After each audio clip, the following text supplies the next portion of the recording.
হোক বা বড়, রাজা হোক বা দরিদ্র, সমস্ত মানুষের মধ্যে একটা সামঞ্জস্য থাকে। সমস্ত মানুষের কাছে তার প্রশংসা অত্যন্ত গুরুত্বপূর্ণ। সে খুবই প্রসন্ন হয় যদি আপনি তার প্রশংসা করেন, কিন্তু আপনি যদি তাকে এটা বলেন যে এটা তোমার ভুল ছিল, তোমার কিছু খামতি ছিল, তখন সেটা সে মানতে রাজিই থাকে না। সব মানুষ এটা শুনতে পছন্দ করে যে সে যেটা করেছে সেটাই সর্বোত্তম। এবার আমি আপনাকে একটা কথা বলি, এ হলো নিন্দা, এ হলো প্রশংসা, আর এই হলো সত্য, যা সবার থেকে উচ্চস্থানীয়। সেই জন্য মানুষ আয়না দেখে। আয়না তাকে তার সৌন্দর্য দেখায় না, তাকে দেখায় যা সত্য, যাতে মানুষ আরো সুন্দর হওয়ার চেষ্টা করতে থাকে। তাই আয়না অত্যন্ত গুরুত্বপূর্ণ সত্যকে জানার জন্য। জীবনে নিন্দুকের মাহাত্ম্য প্রশংসকের মাহাত্ম্যের থেকে অনেক বেশি। কেন? কারণ তারা আপনাকে আপনার খামতি দেখায়, আপনার ভুলগুলো বুঝিয়ে দেয়, আপনাকে একটা সুযোগ দেয় নিজেকে শুধরে নিতে, নিজেকে আরো শ্রেষ্ঠ করে তুলতে, যা প্রশংসক করতে পারে না। তাই জীবনে যদি কখনো নিন্দা করা হয়, তাকে ভালোবেসে গ্রহণ করুন, ধন্যাত্মক রূপে গ্রহণ করুন। যদি নিজেকে কোনো শিক্ষা দেওয়া সম্ভব হয় তাহলে অবশ্যই দিন। দেখবেন মন প্রসন্ন হয়ে বলবে, রাধা রাধা। মানুষ যখন কোনো শক্তি লাভ করে তখন সে নিজেকে বলশালী মনে করে। শক্তি লাভ করলেই তার মধ্যে অহংকার চলে আসে, অভিমান চলে আসে। তার কারণ হলো সে একটা সহজ কথা বুঝতেই পারে না। এই সব যা হচ্ছে সময়ের জন্য হচ্ছে। সময়ের থেকে বেশি বলশালী আর কেউ নেই। এই সময়ের জন্যই রাবণ ভক্তি দ্বারা কৈলাস পর্বত তুলে নিয়েছিলেন। আবার সেই সময়ের জন্যই, সেই কারণেই রাবণকে বধ হতে হলো। তার সাথে সাথে রাক্ষস কুলও ধ্বংস হয়েছিল এবং লঙ্কাও ভস্ম হয়ে গেছিল। দেখতে গেলে জন্ম থেকে মৃত্যু পর্যন্ত এই যে সময়, সেটাই হলো জীবন। কিন্তু তার মধ্যেও যা সময় আসে কোনো কারণেই আসে। সেই সময় আমরা যাপন করে কিছু শিখতে পারি। তাই আজ যে সময় আপনার হাতের কাছে আছে তাকে মুষ্টিবদ্ধ করে রাখুন, তাকে সামলে রাখুন, তাকে সংযত করে রাখুন, অনুভব করুন, তার থেকে কিছু শিখুন, তাকে কোনোভাবেই ব্যর্থ হতে দেবেন না। আর এটা জেনে রাখুন যে ভবিষ্যতে যা কিছু হতে পারে, যা কিছু হতে চলেছে, সেটা না আপনি জানেন আর না তা আপনার বশে রয়েছে। সেই জন্য আজ অহংকার বা অভিমান করে নিজের ভবিষ্যতের ক্ষতি করবেন না, সেই অনর্থ ঘটাবেন না। এটাই হলো সময়ের অর্থ। আসুন আমার সাথে ভালোবেসে বলুন, রাধা রাধা। গুরু, যিনি পথ দেখান, আমাদের জীবনে অত্যন্ত গুরুত্বপূর্ণ, অত্যন্ত আবশ্যক। কিন্তু কিছু মানুষ মনে করেন যে গুরুর কোনো প্রয়োজন নেই, কারণ এই সমগ্র জ্ঞান মানুষের অন্তরেই নিহিত রয়েছে। এবার প্রশ্ন এটাই, যদি সমস্ত জ্ঞান মানুষের অন্তরে নিহিত থাকে তাহলে গুরুর কি প্রয়োজন?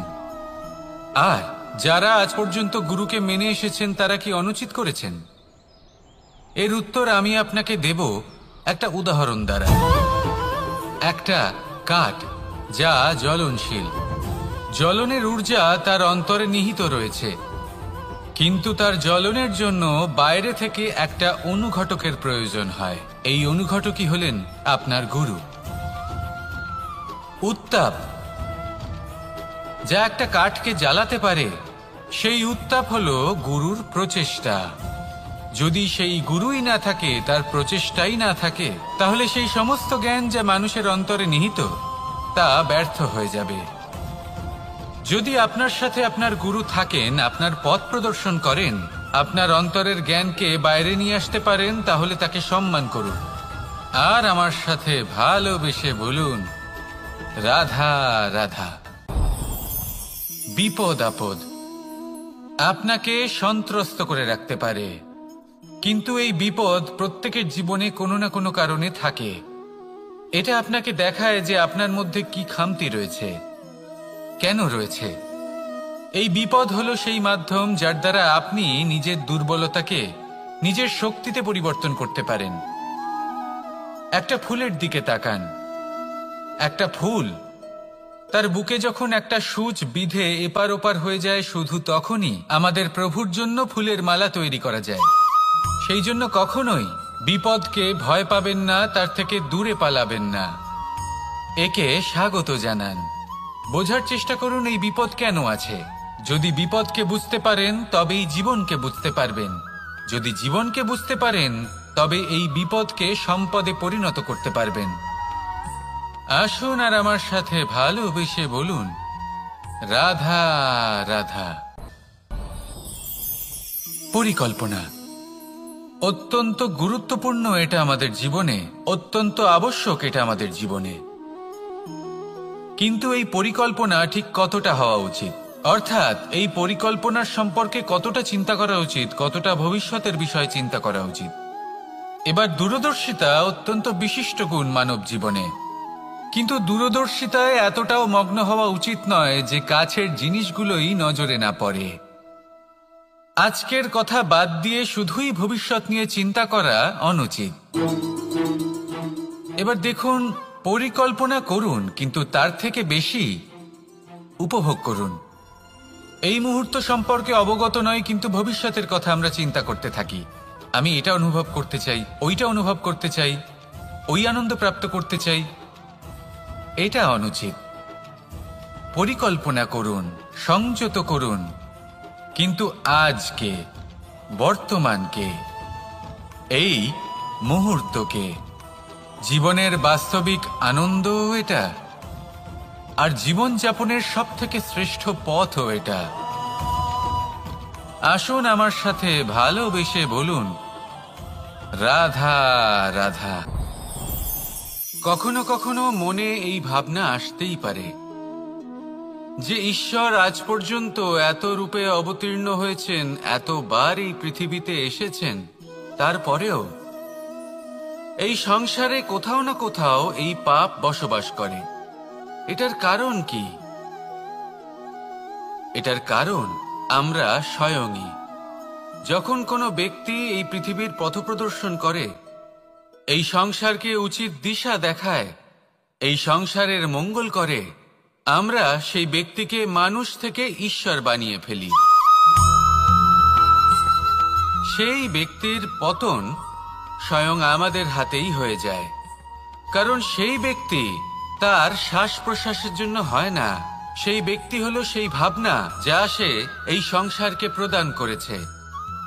আমরা সেই ব্যক্তির ভাবনাটারই অন্ত করে দিই। এটা উচিত নয়। আমরা ওনাকে প্রভু মেনে নিই। প্রভু মানার পর আমরা ওনার কাছে প্রার্থনা করি, হে প্রভু আমাদের সাহায্য করুন। যদি উনি প্রভুও হন, তাও উনি পৃথিবীতে এসেছেন মনুষ্য রূপে। যা কর্ম করেছেন, যা শক্তি প্রাপ্ত করেছেন, এই দেহ থেকেই প্রাপ্ত করেছেন।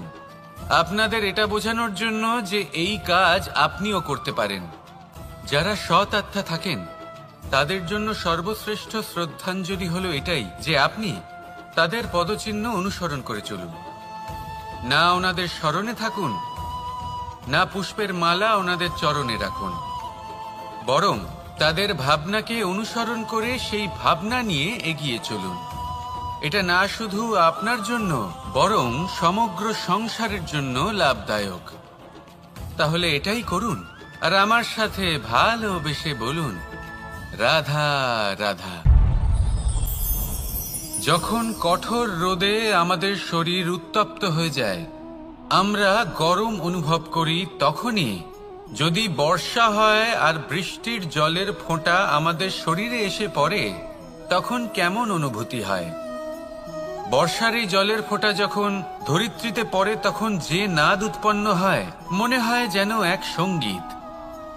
এমন এক সঙ্গীত যা স্থিরতার সাথে আমাদের বুঝিয়ে দেয় যে এই সূর্যের উত্তাপ, এই রোদ, তা চিরকালের জন্য থাকবে না।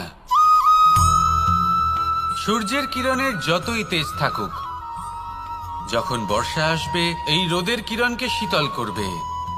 সূর্যের তেজ যতই বেশি হোক না কেন, কখনো না কখনো কালো মেঘ আসবে আর সূর্যকে ঢেকে দেবে। অর্থাৎ এই প্রকৃতি আমাদের শিক্ষা দেয় যে কারোর প্রকাশ, যে কারোর মেধা, চিরকাল টিকে থাকে না। এবার যদি কথা বলি অন্ধকারের বিষয়ে, তবে রাত্রির কালো অন্ধকারকে একটা জোনাকির আলো পরাজিত করে। অর্থাৎ অন্ধকারও চিরকালের জন্য বজায় থাকে না।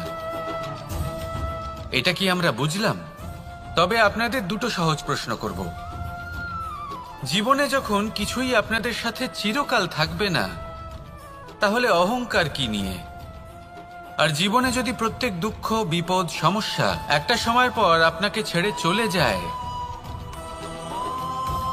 তাহলে পরাজয় মানবেন কেন?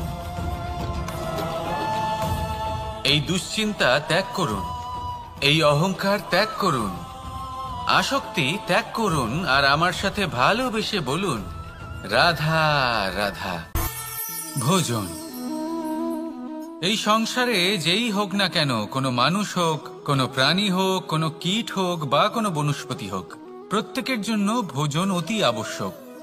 কারণ ভোজন থেকেই শক্তি পাওয়া যায়, আর সেই শক্তি দিয়েই সংসারের, আমাদের জীবনের সমস্ত কার্য করা যায়। এবার এমন এক ধরনের শক্তি হয় যা শীতের ঋতুতে সূর্য থেকে আমরা পেয়ে থাকি, আর আরেক ধরনের উত্তাপ হয় যা দিয়ে ভোজন রান্না করা হয়, সুস্বাদু নানান ধরনের ভোজন।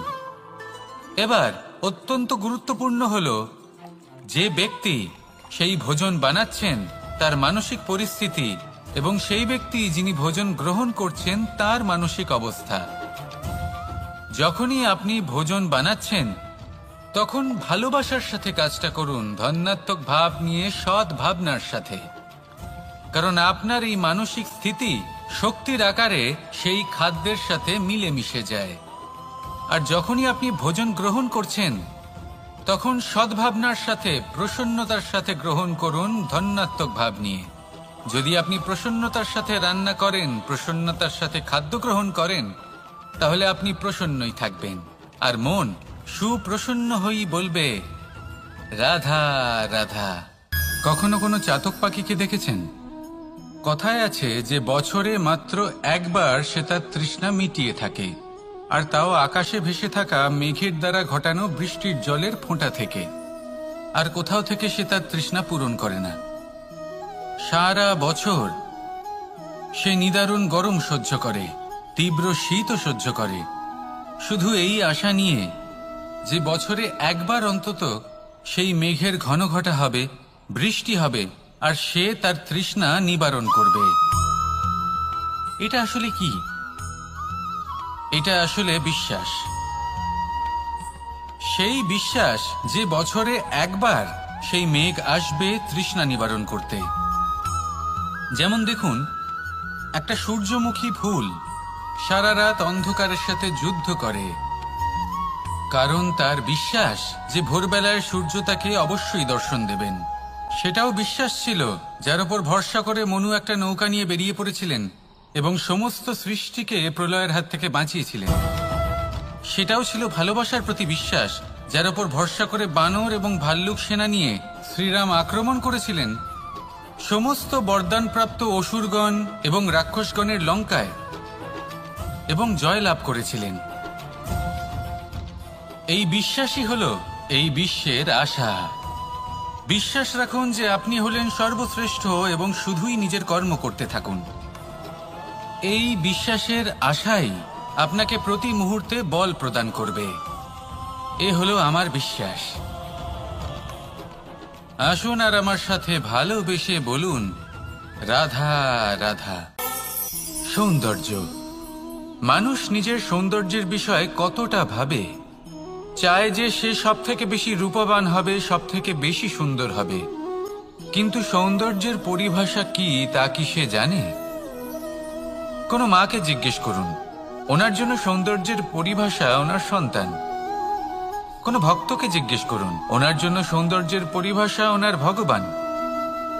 শ্রীরামকে জিজ্ঞেস করুন, ওনার জন্য সৌন্দর্যের পরিভাষা হলো হনুমান।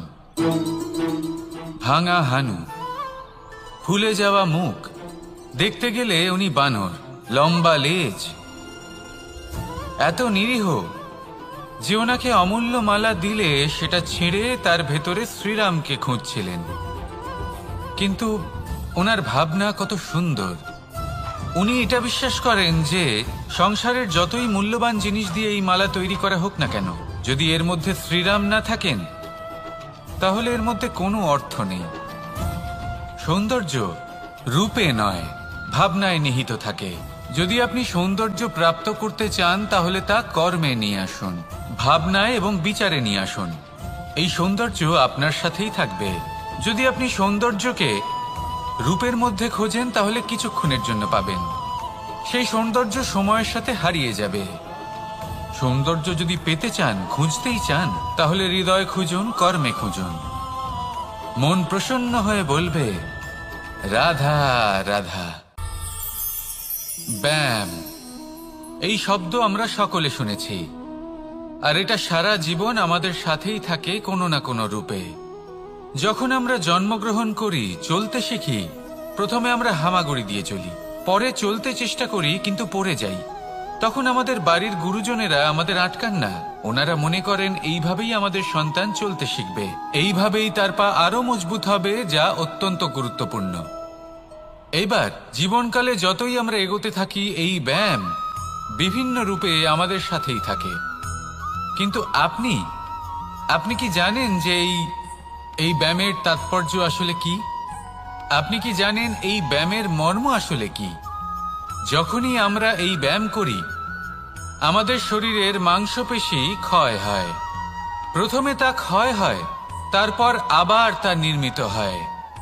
আরো শ্রেষ্ঠ, আরো শক্তিশালী মাংসপেশি আমরা লাভ করি। অর্থাৎ এই ব্যায়াম হলো সৃজনের বিজ্ঞান। এই ব্যায়াম আমাদের জন্য অত্যন্ত আবশ্যক। সেই জন্য জীবনে যখনই কোনো কিছু নষ্ট হয়ে যায়, চলে যায়, তখন হতাশ হয়ে পড়বেন না, তাকে পুনর্নির্মাণ করার চেষ্টা করবেন। আর এই শিক্ষা আমরা লাভ করি পাখিদের থেকে।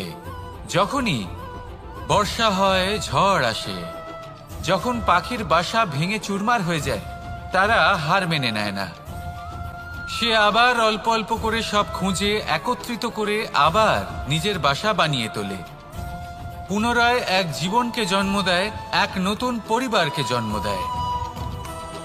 তাই মনে রাখবেন, জীবনে এইভাবেই যদি আপনি নির্মাণ করতে চান, সৃজন করতে চান, তাহলে সেই নির্মাণের জন্য ভাঙনের অভিজ্ঞতা থাকা অত্যন্ত আবশ্যক।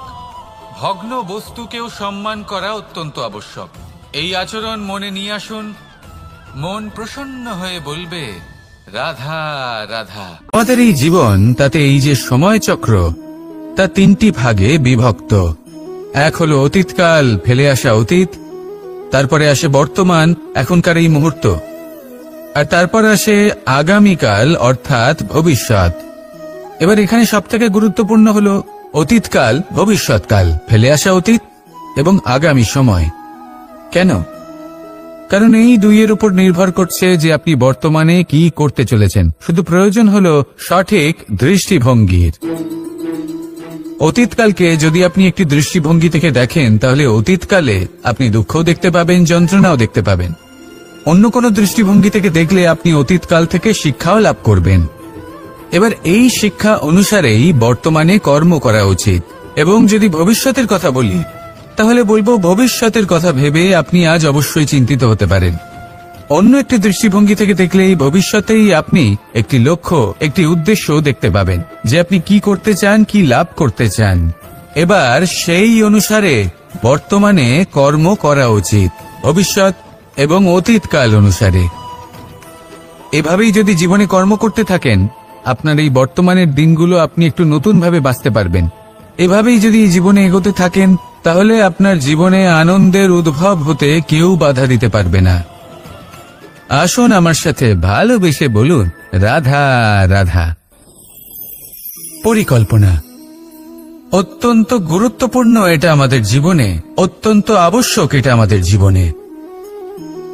কিন্তু এই পরিকল্পনা ঠিক কতটা হওয়া উচিত, অর্থাৎ এই পরিকল্পনার সম্পর্কে কতটা চিন্তা করা উচিত, কতটা ভবিষ্যতের বিষয় চিন্তা করা উচিত। এবার দূরদর্শিতা অত্যন্ত বিশিষ্ট গুণ মানব জীবনে, কিন্তু দূরদর্শিতায় এতটাও মগ্ন হওয়া উচিত নয় যে কাছের জিনিসগুলোই নজরে না পড়ে। আজকের কথা বাদ দিয়ে শুধুই ভবিষ্যৎ নিয়ে চিন্তা করা অনুচিত। এবার দেখুন, পরিকল্পনা করুন কিন্তু তার থেকে বেশি উপভোগ করুন। এই মুহূর্ত সম্পর্কে অবগত নয়, কিন্তু ভবিষ্যতের কথা আমরা চিন্তা করতে থাকি। আমি এটা অনুভব করতে চাই, ওইটা অনুভব করতে চাই, ওই আনন্দ প্রাপ্ত করতে চাই। এটা অনুচিত।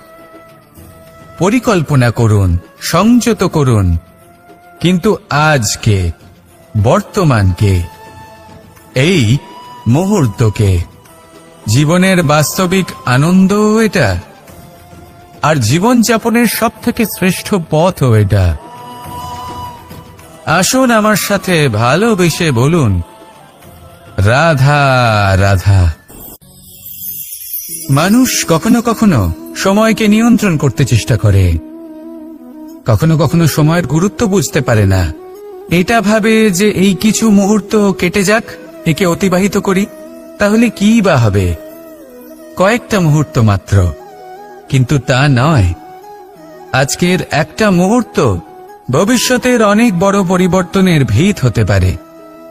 আজকের একটা মুহূর্ত আপনার ভবিষ্যৎকে উজ্জ্বল করে তুলতে পারে।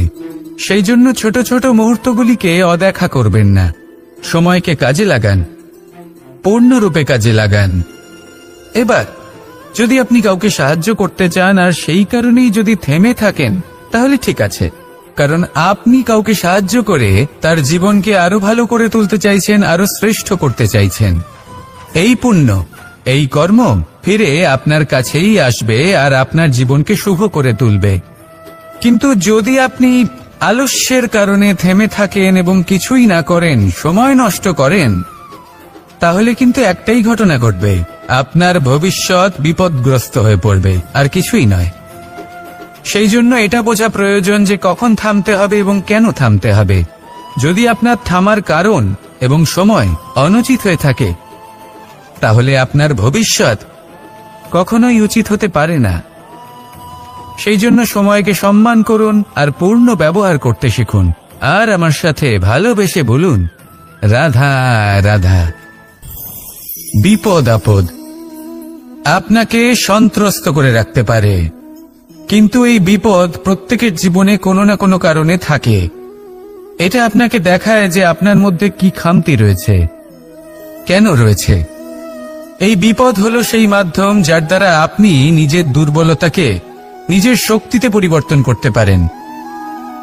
একটা ফুলের দিকে তাকান।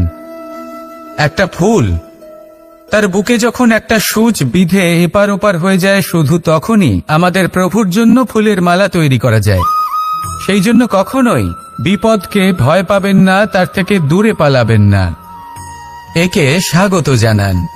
বোঝার চেষ্টা করুন এই বিপদ কেন আছে। যদি বিপদকে বুঝতে পারেন তবেই জীবনকে বুঝতে পারবেন। যদি জীবনকে বুঝতে পারেন তবেই এই বিপদকে সম্পদে পরিণত করতে পারবেন। আসুন আর আমার সাথে ভালোবেসে বলুন, রাধা রাধা। জীবনে সবথেকে বেশি গুরুত্বপূর্ণ বস্তু কি?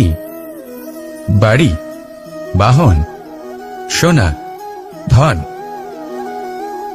যদি আমি সত্যি বলি, তাহলে জীবনে সবথেকে বেশি গুরুত্বপূর্ণ বস্তু কোনো বস্তুই নয়।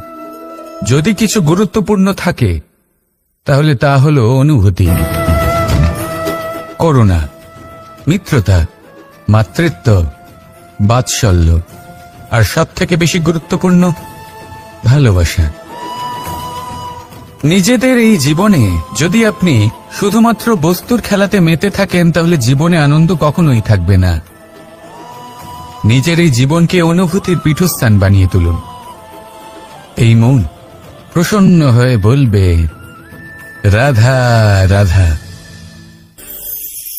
সাগরের ঢেউ সমুদ্র তটে ধাক্কা খেয়ে, পাথরের সাথে ধাক্কা খেয়ে তার আকার বদলে দিতে পারে।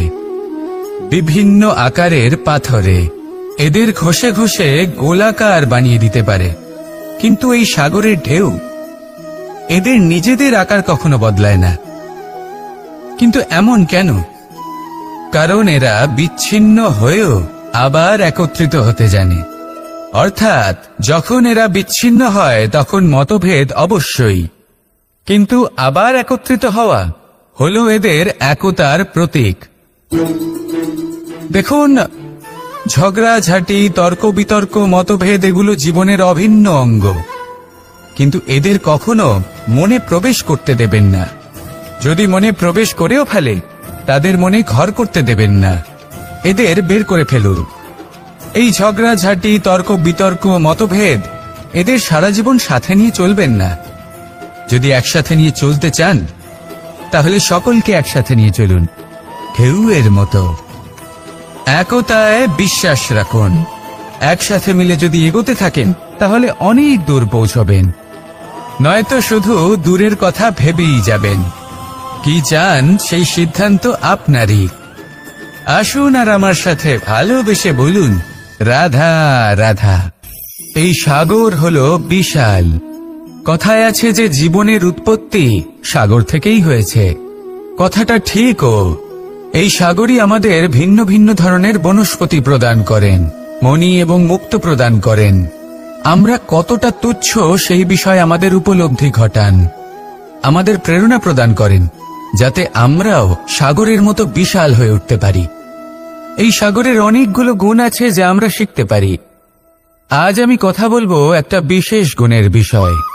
বেশিরভাগ মানুষ মালিন্য, নোংরা পদার্থ, নোংরা বস্তু, অপদ্রব্য এই সাগরে ভাসিয়ে দেন। কিন্তু সাগর এই পদার্থ নিজের মধ্যে একত্রিত করে রাখেন না, এই সব নিজের ভেতর থেকে বাইরে বের করে দেন। এ হলো অত্যন্ত শ্রেষ্ঠ একটা গুণ। কিন্তু এই কাজকেও সার্থক করার জন্য সাগরেরও একটা তটের প্রয়োজন পড়ে, যেখানে সাগর এই সব বস্তু বাইরে বের করে ফেলতে পারে। আর মানুষও ভিন্ন কিছু নন। দেখুন, মানুষেরও তো একটা তটের প্রয়োজন পড়ে। এই তট, তিনি হয়তো আমাদের গুরু হতে পারেন, আমাদের মা বাবা হতে পারেন, ভাই বা মিত্র হতে পারেন, বা হয়তো সেই সমস্যাগুলি যার থেকে আমরা দূরে পালিয়ে যাচ্ছি। কারণ যখন আপনি এই সমস্যাগুলির সম্মুখীন হবেন, শেষ পর্যন্ত আপনি শিক্ষাই পাবেন। সব থেকে বেশি গুরুত্বপূর্ণ এই মনকে পবিত্র রাখা। আর তার জন্য একটাই উপায় আছে, এই মন তার মন্থন করা। যদি এই মনের মন্থন করেন, তাহলে পূর্ণরূপে পবিত্র হবেন। আর এই মন, আপনি তো জানেনই, প্রসন্ন হয়ে বলবে, রাধা রাধা। যদি আমি আমার চোখ বেঁধে কোনো একটা নির্দিষ্ট দিকে নিজের সমস্ত শক্তি প্রয়োগ করে ছুটে যাই, তাহলে কি হবে? আমি কোথাও ধাক্কা খেতে পারি, নিজের ক্ষতি করতে পারি, কোথাও পড়ে যেতে পারি, তাই না? অর্থাৎ এটা নিশ্চিত এই কাজ আমার করা উচিত নয়। কিন্তু আজকের দিনে প্রত্যেকটা মানুষ এই কাজই করছেন, তাই না? কোনো কাজ করার পূর্বে সেই কাজের বিষয়ে সম্পূর্ণ তথ্য কোথায় সংগ্রহ করছেন? শুধু এটুকু জানেন যে এই কাজটা করলে কত ধন অর্জন করবেন আর কত নাম হবে, আর ব্যাস সামনে এগিয়ে যান। এটা উচিত নয়। পূর্ণরূপে যে কোনো কাজ করার আগেই সেই কাজের বিশ্লেষণ করে নেওয়া উচিত, তা বুঝে নেওয়া উচিত, এবং সেই বিষয়ে অবশ্যই খেয়াল রাখা উচিত যে আপনার শরীর এবং আপনার মন এই কাজ করার জন্য কি প্রস্তুত রয়েছে। যদি তা না হয়, তাহলে প্রথমে নিজেকে শুধরে নিন, তারপরে সেই কাজ করুন। যদি এইভাবে জীবনে সামনে এগোন, তাহলে সাফল্যের সম্ভাবনা জীবনে অনেক বেশি বেড়ে যাবে। তাহলে এটাই করুন, আর আমার সাথে ভালোবেসে বলুন, রাধা রাধা। আমরা জীবনে চলতে চাই, সামনে এগোতে চাই, কিন্তু কখনো কখনো এমন হয় যে আমরা আমাদের লক্ষ্য দেখতেই পাই না। আমরা চিন্তিত হয়ে পড়ি, ব্যতীত হয়ে পড়ি, আমরা কিছু বুঝতেই পারি না। এই মন অশান্ত হয়ে যায়। কিন্তু যদি আপনি থেমে যান, তাহলে নিজের পথ এবং নিজের লক্ষ্য থেকে সরে যাবেন। সেই জন্য চলতে থাকুন, থামবেন না। যতদূর পারবেন চলতে থাকুন, যতদূর দৃষ্টি যাচ্ছে চলতে থাকুন। তারপরেই দেখবেন পরবর্তী পথ আপনা থেকেই আপনার সামনে আসবে। কারণ আপনার দৃষ্টির সীমা থাকতেই পারে, দৃষ্টিভঙ্গির সীমা নেই। আপনার পথের সীমারেখা থাকতেই পারে, কিন্তু সেই পথে চলার সাহসের সীমা নেই। সেই জন্য নিজেকে অসীমিত করে তুলুন। এই সীমারেখা আপনা থেকেই দূর হয়ে যাবে, লক্ষ্য নিজে থেকেই দেখতে পাবেন, আর এই মন সুপ্রসন্ন হয়ে বলবে, রাধা রাধা।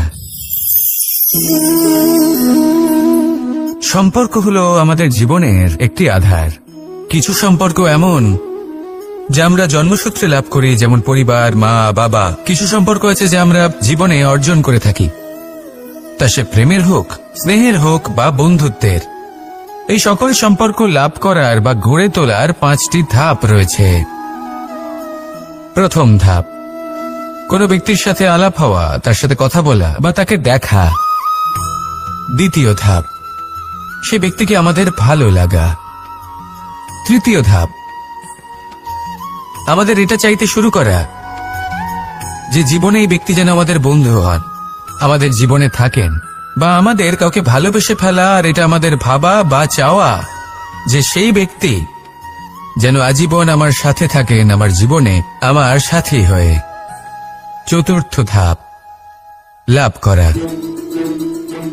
এবার এই ধাপটি অনেক মানুষের পক্ষেই খুবই সরল হয়, বড়ই সরলভাবে নিজেদের সঙ্গীকে লাভ করে থাকেন। কিছু মানুষের জন্য এই ধাপ অত্যন্ত কঠিন হয়ে থাকে। অনেক প্রতিকূল পরিস্থিতির ওপর জয়লাভ করে তারা সঙ্গীকে লাভ করেন, কিন্তু লাভ অবশ্যই করেন। এরপরে আসে পঞ্চম, অন্তিম এবং সবথেকে গুরুত্বপূর্ণ ধাপ। সেটা হলো সেই সম্পর্ক পালন করা। এটা হলো এমন এক বিষয় যা প্রত্যেক মানুষের শেখা উচিত। যদি ব্যক্তি নিজের জীবনে সম্পর্ক রক্ষা করতে শিখে যান, তবে প্রত্যেক সম্পর্ক তার জীবনকে স্বর্গ করে তুলবে। আসুন আর আমার সাথে ভালোবেসে বলুন, রাধা রাধা। রাধা কখনো কখনো আমার জন্য বড়ই সুগন্ধি আতর নিয়ে আসে, পারিজাত ফুলের মালা নিয়ে আসে আমার প্রসাধন করবে বলে, এবং আমার সব থেকে বেশি প্রিয় মাখন নিজে হাতে বানিয়ে আনে আমাকে নিজে হাতে খাইয়ে দেবে বলে, সবকিছু আমাকে প্রসন্ন করবে বলে। কিন্তু আপনি কখনো ভেবেছেন যে এই আতর কিভাবে বানানো হয়? সহস্র ফুলের পাপড়ি একসাথে পিষে নিতে হয়, তারপরে তার থেকে যে রস নিঃসৃত হয় সেই রস দ্বারাই আতর তৈরি হয়। অনেক সংখ্যক ফুলকে অসীম যন্ত্রণা ভোগ করতে হয়, তবে তারা আমার প্রসাধন সামগ্রী হয়ে উঠতে পারে। দুধ থেকে মাখন তৈরি করার জন্য কতটা পরিমাণ মন্থন সহ্য করতে হয় সেটা আপনি জানেন। ঠিক সেই রকমই হলো আমাদের জীবনও। বিপদও আসে, কঠিন পরিস্থিতিও আসে, এর সম্মুখীন হতে শিখুন। মনে রাখবেন, আপনি হলেন সেই দুধ যাকে মন্থন সহ্য করতে হবে মাখন হয়ে ওঠার জন্য। মনে রাখবেন, আপনি হলেন সেই ফুলের মতন যাদের পিষ্ট হতে হবে সুগন্ধি আতর হয়ে ওঠার জন্য, যাকে এই সংসার পছন্দ করে। কখনো কখনো জীবনে আপনার সাথে খারাপ শুধুমাত্র এই কারণে ঘটে যাতে আপনার শ্রেষ্ঠ রূপ এই সংসারের সামনে আসতে পারে। শুধুমাত্র কঠিন পরিস্থিতি এবং বিপদকে একটা সুযোগ হিসেবে দেখার চেষ্টা করুন। আপনার জন্য এই সংসার বদলে যাবে, সংসারকে দেখার দৃষ্টিভঙ্গি পাল্টে যাবে, আপনার ভাগ্য পাল্টে যাবে, আর এই মন প্রসন্ন হয়ে বলবে, রাধা রাধা। কি অমূল্য, কি সুন্দর এই রত্ন। এবার ভেবে দেখুন, যদি আমি এই রত্নকে ব্যবহার করি আখরোট ভাঙার জন্য, তাহলে কি হবে? বা ভেবে দেখুন, এই রত্ন নিয়ে আমি যদি বন্ধুদের সাথে খেলা করতে শুরু করে দিই, তাহলে কি হবে? আপনি তো হাসবেন আমার ওপর। আপনি বলবেন, এত অমূল্য একটা রত্ন, এর দ্বারা কত দুঃখ দূর করা সম্ভব। এই মূল্যবান রত্নের আমি অপব্যবহার করছি। একদম ঠিক বলেছেন, আমি মেনে নিচ্ছি। মূল্যবান বস্তুর অপব্যবহার করা অনুচিত, কিন্তু আপনিও তো তাই করছেন, তাই না? ভেবে দেখুন, মানুষ এই সংসারের সর্বশ্রেষ্ঠ প্রাণী, আর মানুষের এই শরীর সব থেকে মূল্যবান রত্ন। এবার এর সাথে আপনি কি করছেন? অপব্যবহার করছেন না, নিজের স্বাস্থ্যের যত্ন নিচ্ছেন না, আপনি অনুচিত পথে চলছেন শুধুমাত্র ধন অর্জন করার জন্য, পাপ কাজ করছেন, কি না করছেন? এটা অপব্যবহার নয়? ভেবে দেখুন, আমরা এই মানব শরীরের সাথে কি করতে পারি। যদি এর আমরা সদ্ব্যবহার করি, তাহলে অনন্ত পুণ্য অর্জন করতে পারি, যার দ্বারা শুধুই নিজেকে নয় বরং আমাদের আশেপাশের সকলকে সন্তোষ প্রদান করতে পারি। তাই সংকল্প নিন, এটাই যে মানব শরীরের আমি সদ্ব্যবহার করব, পুণ্যের পথে চলব, সকলের মঙ্গলের জন্য, সকলের প্রসন্নতার জন্য। এই কর্ম করুন, এই পথে চলতে থাকুন। এই মন সন্তোষ বোধের সাথে বলবে, রাধা রাধা। এই সংসারের সব থেকে বড় শক্তি আসলে কি? দৈহিক শক্তি, ভৌতিক শক্তি, রাজনৈতিক শক্তি, স্বর্ণের শক্তি, বিদ্যার শক্তি নাকি মায়ার শক্তি, ভক্তির শক্তি নাকি নিরাশক্তির শক্তি? এই সংসারের সব থেকে বড় শক্তি হল হাসি মুখের। যদি আপনি এবং আমি এমন কোন সময় হাসতে পারি যেখানে মুখে হাসি আসা প্রায় অসম্ভব, তাহলে বিশ্বাস করুন, এই সংসারে কেউ আপনাকে ভাঙতে পারবে না। এটা কিছুটা সেই রেশমের কীটের মতো, যে চারিদিক থেকে নিজেকে ঢেকে রাখে একটা খোলসের মধ্যে থাকে, কিন্তু জীবিত থাকে। এই হাসি মুখ, এটা শুধুমাত্র একটা আবেগ নয়, এটা সংসারের যে কোনো অভাব দূর করে। অভাব আশার, অভাব বিশ্বাসের। এই হাসি আপনার অন্তরে আশার আলো জাগ্রত করে, আর এই সংসারের হতাশা দূর করে দেয়। তাই কঠিন থেকে কঠিনতর পরিস্থিতিতেও মুখে হাসি বজায় রাখুন।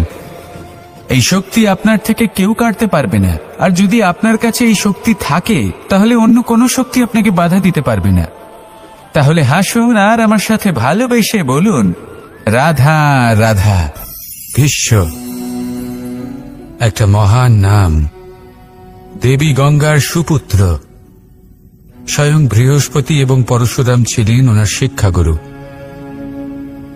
অত্যন্ত মহান যোদ্ধা ছিলেন। কিন্তু এই মহান যোদ্ধা, ইনি ইতিহাসে আজ পর্যন্ত সেই সম্মান পেলেন না যার উনি যোগ্য ছিলেন। কারণ নির্বাচন। রাজ সিংহাসনের সেবা করার প্রতিজ্ঞা নিয়েছিলেন উনি। এবার রাজ সিংহাসনে যেই বসুক না কেন, তার সেবা করা, তার প্রত্যেক আদেশ পালন করা, এটাই ছিল ওনার প্রতিজ্ঞা। তা সেই ব্যক্তি উচিত হোক বা অনুচিত, সে উচিত পথে চলুক বা অনুচিত পথে চলুক, সুপাত্র হোক বা কুপাত্র, উনি তার সেবা করতে থাকলেন, তার প্রত্যেক আদেশ পালন করতে থাকলেন, নিজের প্রতিজ্ঞা পালন করতে থাকলেন। ধৃতরাষ্ট্র নেত্রহীন অবশ্যই ছিলেন, কিন্তু এতটাও নেত্রহীন ছিলেন না যে উনি প্রজাদের চোখের জল, ধর্ম অধর্ম দেখতে পাবেন না। উনি সব বুঝতে পারতেন। আর এদিকে ভীষ্ম নিজে প্রতিজ্ঞাবদ্ধ হয়েছিলেন। দুর্যোধন অনুচিত পথে চালিত হচ্ছিল, তাও উনি তাকে সঙ্গ দিতে থাকলেন। আর পরিণামস্বরূপ আজ পর্যন্ত ইতিহাসে উনি সেই স্থান পেলেন না, সেই সম্মান পেলেন না যার যোগ্য উনি ছিলেন। যদি আপনি কোনো প্রতিজ্ঞা করে থাকেন, তা সে যতই কোনো উচিত কারণের জন্য হোক না কেন, যদি আস্তে আস্তে সময়ের সাথে সেই প্রতিজ্ঞা আপনাকে অনুচিত পথে চালিত করে অধর্মের পথে নিয়ে যায়, পাপের পথে নিয়ে যায়, তাহলে সেই প্রতিজ্ঞা ভঙ্গ করা অত্যন্ত আবশ্যক। সময় অনুসারে নিজেকে বদলানো আবশ্যক।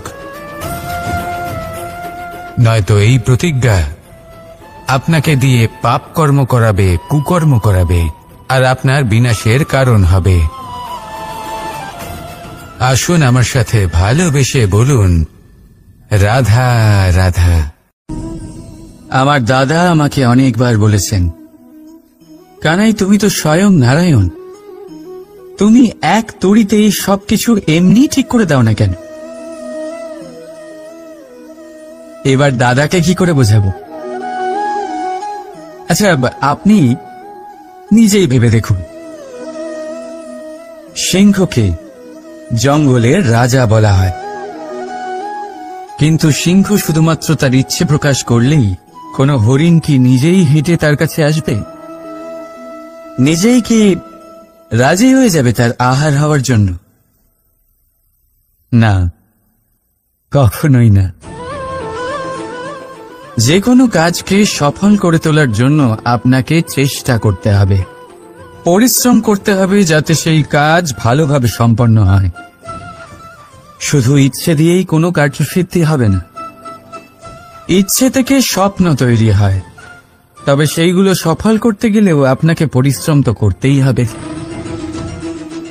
মনে করুন আপনার ইচ্ছে হলো খেতে, আর কোনো দয়ালু ব্যক্তি এসে আপনার সামনে খাবার রেখে দিল। তাও তা খেতে গেলে পরিশ্রম আপনাকেই করতে হবে। যদি ভালোবাসার ইচ্ছে থাকে তাহলেও নিঃস্বার্থ নিষ্পাপ মনে ভালোবাসি। দেখুন, আপনি স্বপ্নে অবশ্যই উঠতে পারেন, কিন্তু এই পৃথিবীতেই আপনাকে বেঁচে থাকতে হবে। আর যদি এই ধরিত্রীতে আপনি এগিয়ে যেতে চান, তাহলে এই ভূমিকে পা দিয়ে আপনাকে পিছনে ঠেলতেই হবে। রাধা রাধা। কিছু শেখা অত্যন্ত গুরুত্বপূর্ণ। এবার কি কি শিখতে হবে সেই সব শেখানোর জন্য অনেক শিক্ষক রয়েছেন, কিন্তু কি শিখবেন না আর কি করবেন না এটা আমাদের নিজের অভিজ্ঞতা দিয়ে শিখতে হয়। কিন্তু তার মানে এটা নয় যে যদি আপনাকে শিখতে হয় যে আগুনের তাপ কতটা, আপনাকে আগুনের মধ্যে হাত দিতে হবে। না, অন্য কারোর অভিজ্ঞতা দ্বারাও শিখতে পারেন। প্রশ্ন শুধুমাত্র একটাই যে আপনি কি শিখতে চান নাকি চান না। যদি আপনি এটাই ভাবেন যে আমি শুধুই নিজের অভিজ্ঞতা দ্বারাই শিখতে চাই, তাহলে জীবনকাল ছোট মনে হবে, অনেক কিছুই শিখতে পারবেন না। তাই নিজের সাথে সাথে বড়দের অভিজ্ঞতার দ্বারাও শেখা শুরু করে দিন। এই সংসারের অভিজ্ঞতা দ্বারা শিখতে শুরু করে দিন। আর এটা নিশ্চিত রূপে শেখা আবশ্যক যে কখন কি করবেন না, কোথায় থামতে হবে আর কোথায় থামবেন না। তাহলে আসুন আর আমার সাথে ভালোবেসে বলুন, রাধা রাধা।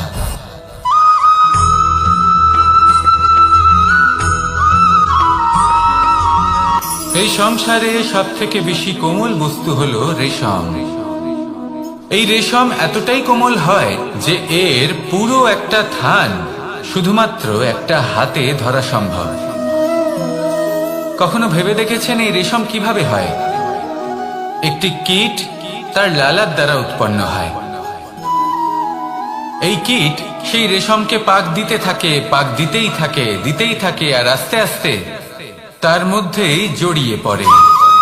শেষে ওর এই সুন্দর অমূল্য সৃষ্টি রেশমের এই সুতো তার নির্মাণ কার্য পূর্ণ হয়, কিন্তু তাতেই ও নিজে বন্দী হয়ে যায়। নিজেরই মায়াজালের এই বন্দী গৃহে নিজেই ফেঁসে যায়। এবার এই সুতোকে ব্যবহারযোগ্য করে তোলার জন্য এই কীটগুলিকে এই কবচের সাথেই ফুটন্ত জলে ফেলে দেওয়া হয়। এই সংসারে যদি আমাদের স্বপ্ন এই সংসারের দুঃখ হরণ করার জন্য, এই সংসারে সুখ বিতরণ করার জন্য হয়, তবেই আমাদের প্রগতি সম্ভব। যদি আমাদের এই স্বপ্ন শুধুই আমাদের এবং আমাদের স্বার্থ সিদ্ধির জন্য হয়, তাহলে এই স্বপ্ন আমাদের অন্ধ করে দেবে, আমাদের অন্ধকারের পথে নিয়ে যাবে, আর আমরাও সেই কীটের মতো হয়ে যাব। নিজেদেরই মায়াজালে আমরা নিজেই ফেঁসে যাব, আর শেষে আমরা যদি কিছু লাভ করি তা হবে একাকিত্ব, অন্ধকারময় মৃত্যু। তাই স্বপ্ন অবশ্যই দেখুন, কিন্তু এমন ভাবে স্বপ্ন দেখবেন না যে তার এই বন্দিগৃহে আপনি নিজেই ফেঁসে গেলেন। স্বপ্ন দেখুন পরোপকারে।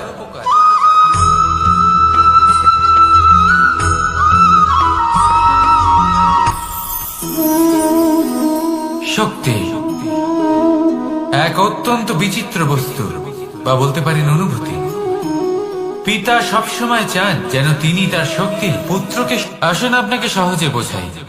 যদি আপনি সুপাত্র হন আর আপনাকে শক্তি দেওয়া হয়, তাহলে আপনি সেই শক্তির গুরুত্ব বুঝবেন, কোথায় সেই শক্তি প্রয়োগ করা উচিত সেটা বুঝবেন।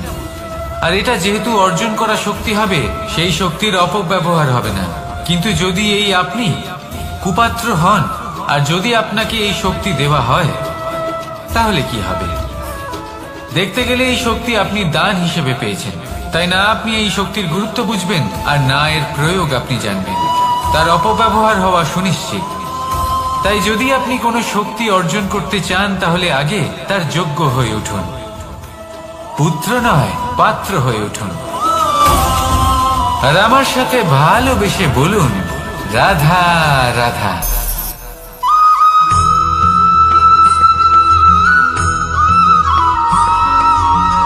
এই সংসারে প্রত্যেক মানুষ এটাই চান যে তিনি যেন ধনবান হন, আর্থিক অবস্থা তার ভালো থাকে, ওনার বাড়িতে লক্ষ্মীর আগমন হয়। কিন্তু সেটা হবে কি করে, সেটাই হলো প্রশ্ন। কেউ বলেন যে যদি পরিশ্রম করো তাহলে ধন অর্জন সম্ভব, কেউ বলেন যে যদি বিদ্যা লাভ হয় তবেই ধন অর্জন সম্ভব, কেউ বলেন যে যদি বলশালী হও তবেই সম্পন্ন থাকবে। ভালো কথা, যদি তাই হয়ে থাকে, তবে দিনমজুর সারা দিন পরিশ্রম করেন, তিনি কেন ধনী হন না? অনেকজন বিদ্বান মানুষ আছেন এই সংসারে, তারা কেন ধনবান হন না? অনেক সংখ্যক বলশালী ব্যক্তি আছেন, তাদের কাছে ধন নেই কেন? তাদের কেন ধনের অভাব হয়? আবার এমনও কিছু মানুষ আছেন যারা পরিশ্রম করেন, তারা দিনমজুর, কিন্তু তারা ধন অর্জন করতে পারেন। কিছু বিদ্বান ব্যক্তি আছেন যাদের কাছে অধিক মাত্রায় ধন রয়েছে। কয়েকজন বলশালী ব্যক্তি রয়েছেন যাদের কাছে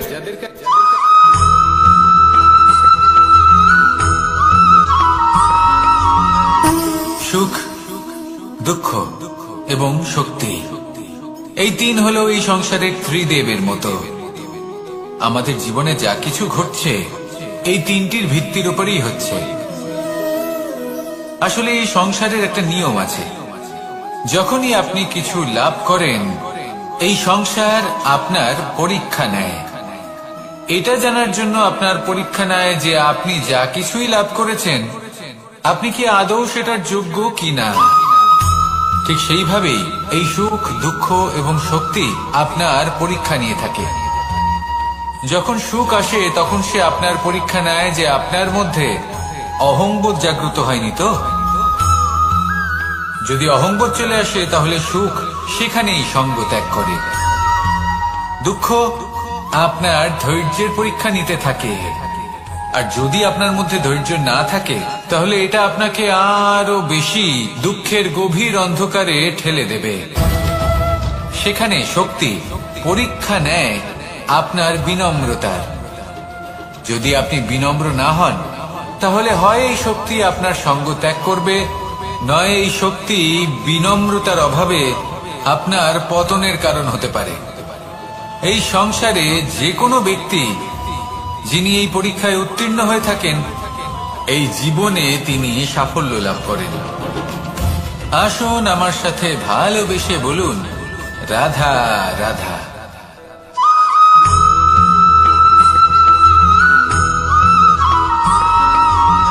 পঞ্চতত্ত্বের মধ্যে দ্বিতীয় তত্ত্ব হল ধরণী, ভূমি, যাকে আমরা ধরণী মাতা বলি। এই ধরণী ধৈর্য ধারণ করে, আর এর ওপরেই আমাদের সমগ্র সংসার নির্ভরশীল। কারণ এই ভূমি সহ্য ক্ষমতা রাখে, এর সহ্য ক্ষমতা হলো অপরিসীম। সন্তান যতই আঘাত প্রদান করুক না কেন প্রেম পূর্বক সহ্য করে, আর তার বদলে অমূল্য রত্ন প্রদান করে। সন্তান যদি হাল চালায় তাহলে তার বদলে তাকে অন্ন প্রদান করে। এটাই হলো ধরণী। এবার এর থেকে আমরা কি শিক্ষা পেতে পারি? এটাই যে কারোর জন্য কিছু করা বা কাউকে কিছু দেওয়া মনে কোনো কামনা ছাড়াই। আর এই কথাটা বুঝে যান, যদি কারোর জন্য কামনা না রেখে বা কোনো পাওয়ার আশা না রেখে কারোর জন্য কিছু করেন বা কারোকে কিছু দেন, যদি এটা আপনি শিখতে পারেন তবে আপনি ভালোবাসতে শিখে গেছেন। আর সেই জন্যই এই ধরিত্রীকে মাতা বলা হয়। কারণ মাতা শুধু উনি নন যিনি গর্ভে সন্তানকে ধারণ করেন, মাতা তো উনিও যিনি জীবন বাঁচতে শেখান, যিনি জীবন বাঁচার উদাহরণ প্রদান করেন। তাহলে ধরণীর থেকে এই নিঃস্বার্থ ভাব শিখুন, নিঃস্বার্থ ভালোবাসা শিখুন, আর এই ভালোবাসার সাথেই বলুন, রাধা রাধা।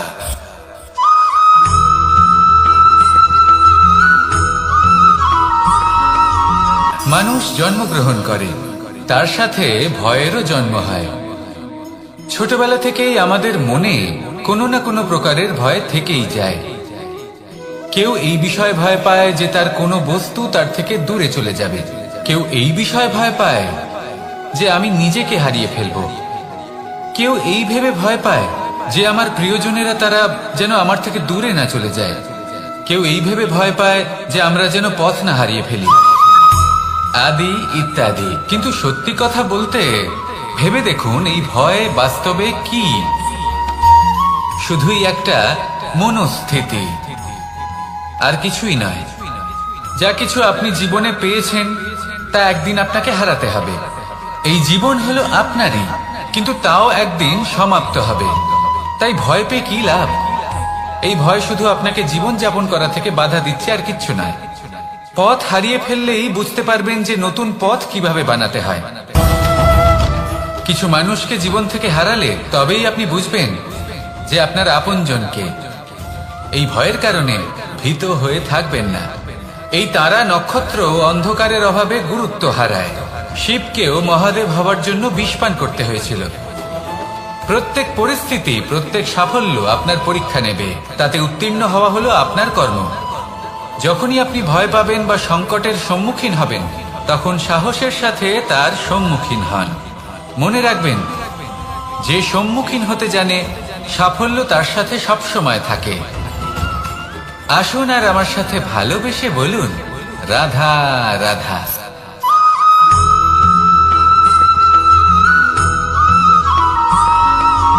জীবনে অগ্রসর হওয়ার জন্য আমাদের কাকে প্রয়োজন হয়? মাতা পিতা, বন্ধু, প্রেম, সাহায্য, অর্থ, পরিশ্রম, আশা। ভিন্ন ভিন্ন মানুষ ভিন্ন ভিন্ন বিকল্প চয়ন করে। যদি আমি আপনাকে বলি, তাহলে জয় আর পরাজয়ের মন্ত্র দুটো শব্দের উপর নির্ভর করে, মেনে নেওয়া আর দৃঢ় হওয়া। যদি মেনে নেন তাহলে হেরে যাবেন, যদি দৃঢ় হন তাহলে নিশ্চিত রূপে জয়ী হবেন। যদি কখনো আপনি ক্লান্ত হয়ে ওঠেন, আপনি দুঃখী হন, পুরোপুরি ভেঙে পড়েছেন, তখন মেনে নেবেন না যে আপনি ভেঙে পড়েছেন, নয়তো হেরে যাবেন। তখন উল্টে স্থির করবেন যে যাই হয়ে যাক না কেন, আমি জয়ী হবই। আর আপনি দেখবেন যে জয় নিশ্চিত রূপে আপনার কাছেই আসবে। তাহলে এই কথা মনে রাখবেন আর আমার সাথে ভালোবেসে বলবেন, রাধা রাধা।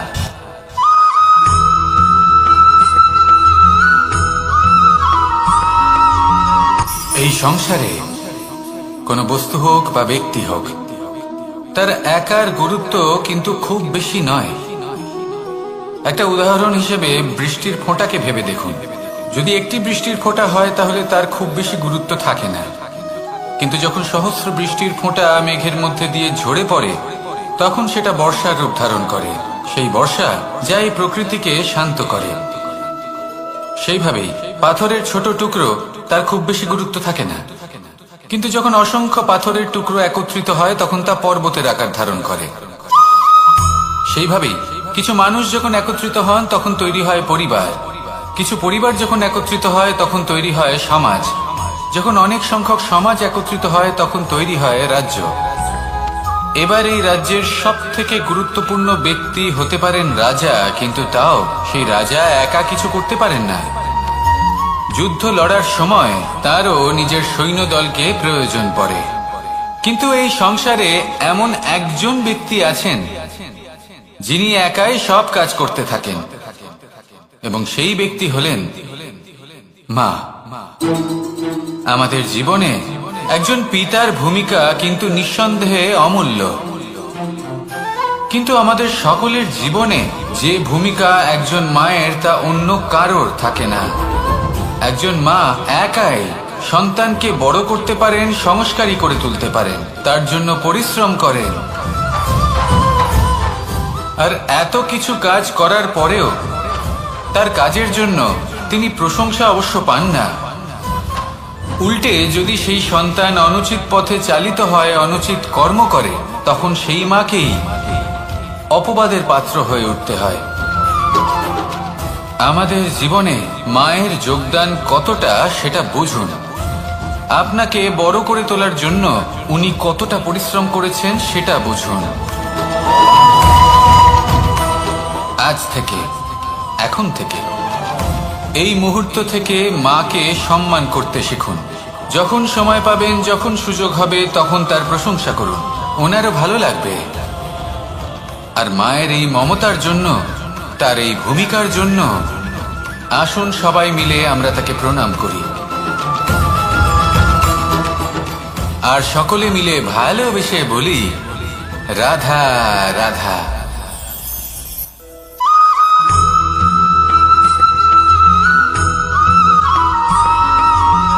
এই সংসারের সব থেকে গুরুত্বপূর্ণ তত্ত্ব কোনটা? প্রথম হলো সময়। জন্ম থেকে মৃত্যু পর্যন্ত এই যে সময়, এটাই তো হলো জীবন। দ্বিতীয় হলো জীবন, যাতে আমরা সময়ের সদ্ব্যবহার করি, শ্রেষ্ঠ থেকে শ্রেষ্ঠতর কাজ করার চেষ্টা করি। বহু বছরের এই পরম্পরা, এই সংস্কৃতিকে এগিয়ে নিয়ে যাওয়ার চেষ্টা করি। এই সংসারে আমরা অংশগ্রহণ করতে চেষ্টা করি। তৃতীয় হলো ধন, সেই ধন যা প্রত্যেক ব্যক্তি অর্জন করতে চেষ্টা করেন। এবার এই তিনটি তত্ত্বের মধ্যে একটা সামঞ্জস্য আছে, সমান ব্যাপার আছে। সে ধনই হোক বা সময় হোক বা হোক জীবন।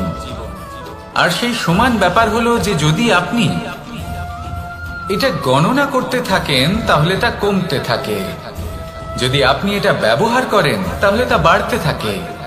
একে সংগঠিত করে রাখতে চেষ্টা করলে এ হাত থেকে ফসকে যায়, কিন্তু যদি আপনি একে সামলে রাখতে শিখে যান তাহলে এমন কাজ করবেন যাতে সংসারের সাথে সাথে পরবর্তী প্রজন্ম লাভবান হবে।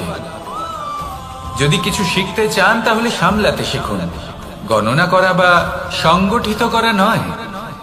আসুন আর আমার সাথে ভালোবেসে বলুন, রাধা রাধা।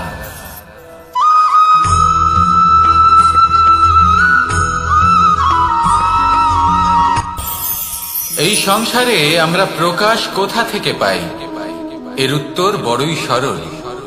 ভোরে যখন সূর্যোদয় হয় তখন প্রকাশের কিরণ আমাদের ঘরে এসে পৌঁছয়। এইভাবেই আমরা প্রকাশ লাভ করি। এবার এই প্রকাশের আলোতেই আমরা সারাদিনের কাজ সম্পন্ন করি।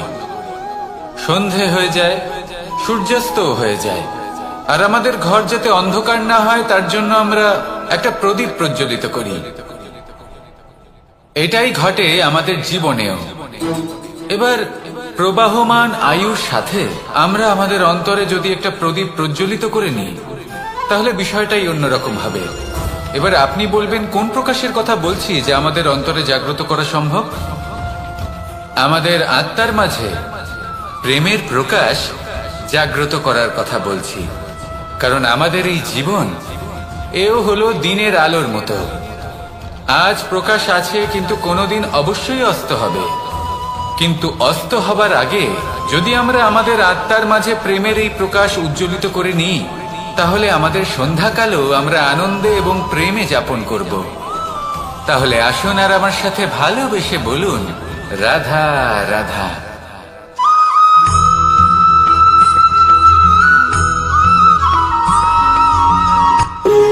যখন মানুষের মৃত্যু হয় তখন কি হয়? অনেক সংখ্যক মানুষ শোক পালন করতে চলে আসেন। যে ব্যক্তি মৃত্যু লাভ করেছেন তার অনেক বস্তু থাকে যেগুলো তার প্রিয়, যেগুলো তিনি ব্যবহার করেছেন। তার শয্যা, তার বস্ত্র, তার আভূষণ সবকিছু তার থেকে বিচ্ছিন্ন করা হয় এবং খালি হাতে তাকে শ্মশানের উদ্দেশ্যে রওনা করা হয়। আমি আপনাকে এই প্রশ্ন করতে চাই, আপনি এই সংসারে কি অর্জন করেছেন? ধন সম্পত্তি, বস্ত্র, আভূষণ, এই সবকিছু যে আপনি অর্জন করেছেন আপনার মৃত্যুর পরে তা আপনার থেকে দূর হয়ে যাবে। এর উত্তর হলো একটাই, আপনার কর্ম। শুধু সেটাই আছে যা একান্ত আপনার, আর শুধু সেটাই এই সংসার থেকে চলে যাওয়ার পরেও সংসারেই জীবিত থাকবে। যদি আপনি দুষ্কর্ম করেন তাহলে এই সংসার আপনাকে একটি অনুচিত উদাহরণ হিসেবে মনে রাখবে যে এই ব্যক্তি খুব পাপী ছিল, অনুচিত কর্ম করতেন। যে পথে তিনি চলেছেন সেই পথে কারোর চলা উচিত নয়। সেখানেই যদি আপনি সৎকর্ম করেন তাহলে সংসার চিরকাল এটাই বলবে যে খুব ভালো মানুষ ছিলেন, সবাইকে ভালোবাসতেন, সবাইকে সাহায্য করতেন, আমার খুব প্রিয় মানুষ ছিলেন। এটাই হলো শ্রেষ্ঠ কর্ম। সেই জন্য জীবনে শুধুমাত্র ধন সম্পত্তি আভূষণ এই সব অর্জন করতে গিয়ে নিজের মনোনিবেশ করবেন না। শ্রেষ্ঠ কর্ম করুন। সংসার থেকে চলে যাওয়ার পরেও এই কর্মই এই সংসারে আপনাকে জীবিত রাখবে। আসুন আমার সাথে ভালোবেসে বলুন, রাধা রাধা।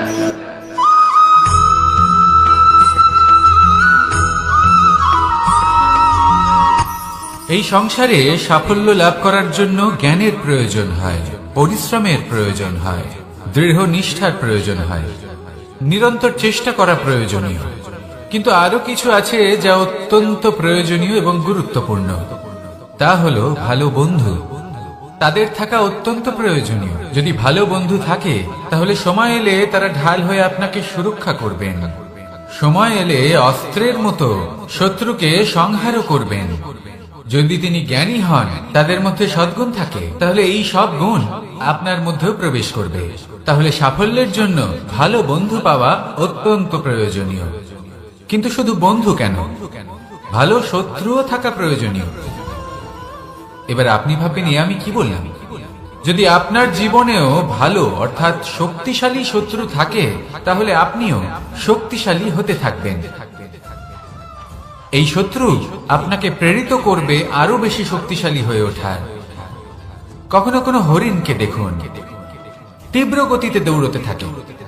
কেন তীব্র গতিতে দৌড়য়? এই কারণে নয় যে কোথাও তার জন্য মধুর ঘাস অপেক্ষা করে রয়েছে, না। সে এই কারণে তীব্র গতিতে দৌড়য় কারণ সেটা না করলে তার পেছনে একটি সিংহ আছে যে ওকে নিজের ভোজন করে ফেলবে। তাই জীবনে বিপদ, সংকট এই সবকিছুও হলো অত্যন্ত গুরুত্বপূর্ণ। তার সম্মুখীন হতে শিখুন আর আমার সাথে ভালোবেসে বলুন, রাধা রাধা।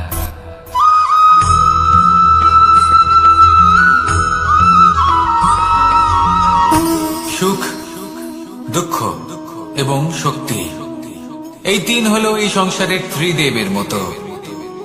আমাদের জীবনে যা কিছু ঘটছে এই তিনটির ভিত্তির উপরেই হচ্ছে। আসলে এই সংসারের একটা নিয়ম আছে, যখনই আপনি কিছু লাভ করেন এই সংসার আপনার পরীক্ষা নেয়।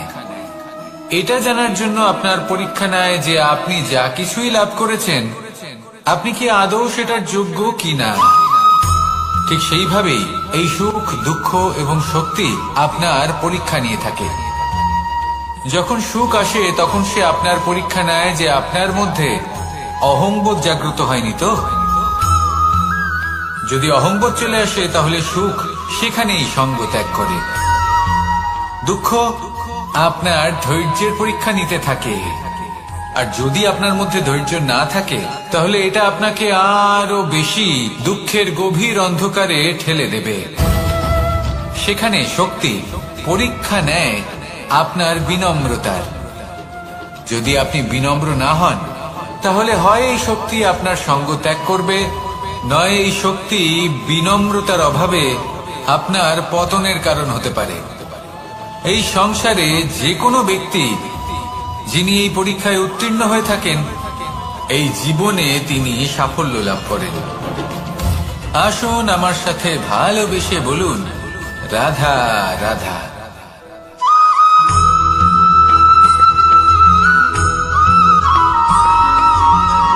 পুরুষার্থ। শাস্ত্রে 4 ধরনের পুরুষার্থের কথা বলা হয়েছে। প্রথম হলো ধর্ম। আপনি কি জানেন এই ধর্ম আসলে কি? আপনার কি মনে হয় ধর্ম আসলে কি? কোনো বিশেষ ঈশ্বরকে মানাই কি ধর্ম বলা হয়? নাকি কোনো বিশেষ রীতি পালন করাই হলো ধর্ম? নাকি কোনো বিশেষ সাহিত্যকে সর্বশ্রেষ্ঠ মনে করাই হলো ধর্ম? না, ধর্ম হলো সেটা যাকে ধারণ করা যেতে পারে, আর ধারণ শুধু সেটাই করা যায় যা পবিত্র। পবিত্র শুধু তাকেই বলা হয় যা নিঃস্বার্থ, যার মধ্যে শাসন করার কোনো ইচ্ছে নেই, যা সরলভাবেই প্রবাহমান, জল এবং বায়ুর মতো।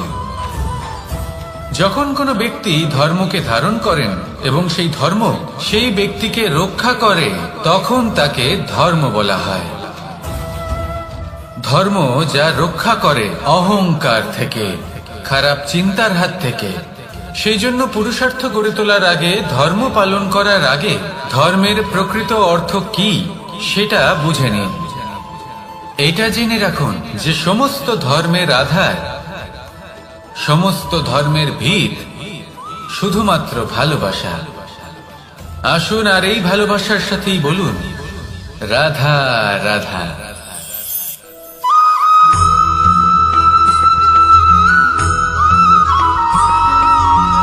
এই সংসারে সব থেকে বেশি কোমল বস্তু হলো রেশম। এই রেশম এতটাই কোমল হয় যে এর পুরো একটা থান শুধুমাত্র একটা হাতে ধরা সম্ভব। কখনো ভেবে দেখেছেন এই রেশম কিভাবে হয়? একটি কীট তার লালার দ্বারা উৎপন্ন হয়। এই কীট সেই রেশমকে পাক দিতে থাকে, পাক দিতেই থাকে, আর আস্তে আস্তে তার মধ্যেই জড়িয়ে পড়ে। শেষে ওর এই সুন্দর অমূল্য সৃষ্টি রেশমের এই সুতো, তার নির্মাণ কার্য পূর্ণ হয়, কিন্তু তাতেই ও নিজে বন্দী হয়ে যায়। নিজেরই মায়াজালের এই বন্দী গৃহে নিজেই ফেঁসে যায়। এবার এই সুতোকে ব্যবহারযোগ্য করে তোলার জন্য এই কীটগুলিকে এই কবচের সাথেই ফুটন্ত জলে ফেলে দেওয়া হয়। এই সংসারে যদি আমাদের স্বপ্ন এই সংসারের দুঃখ হরণ করার জন্য, এই সংসারে সুখ বিতরণ করার জন্য হয়, তবেই আমাদের প্রগতি সম্ভব। যদি আমাদের এই স্বপ্ন শুধুই আমাদের এবং আমাদের স্বার্থ সিদ্ধির জন্য হয়, তাহলে এই স্বপ্ন আমাদের অন্ধ করে দেবে, আমাদের অন্ধকারের পথে নিয়ে যাবে, আর আমরাও সেই কীটের মতো হয়ে যাব। নিজেদেরই মায়াজালে আমরা নিজেই ফেঁসে যাব, আর শেষে আমরা যদি কিছু লাভ করি তা হবে একাকিত্ব, অন্ধকারময় মৃত্যু। তাই স্বপ্ন অবশ্যই দেখুন, কিন্তু এমন ভাবে স্বপ্ন দেখবেন না যে তার এই বন্দিগৃহে আপনি নিজেই ফেঁসে গেলেন। স্বপ্ন দেখুন পরোপকারে।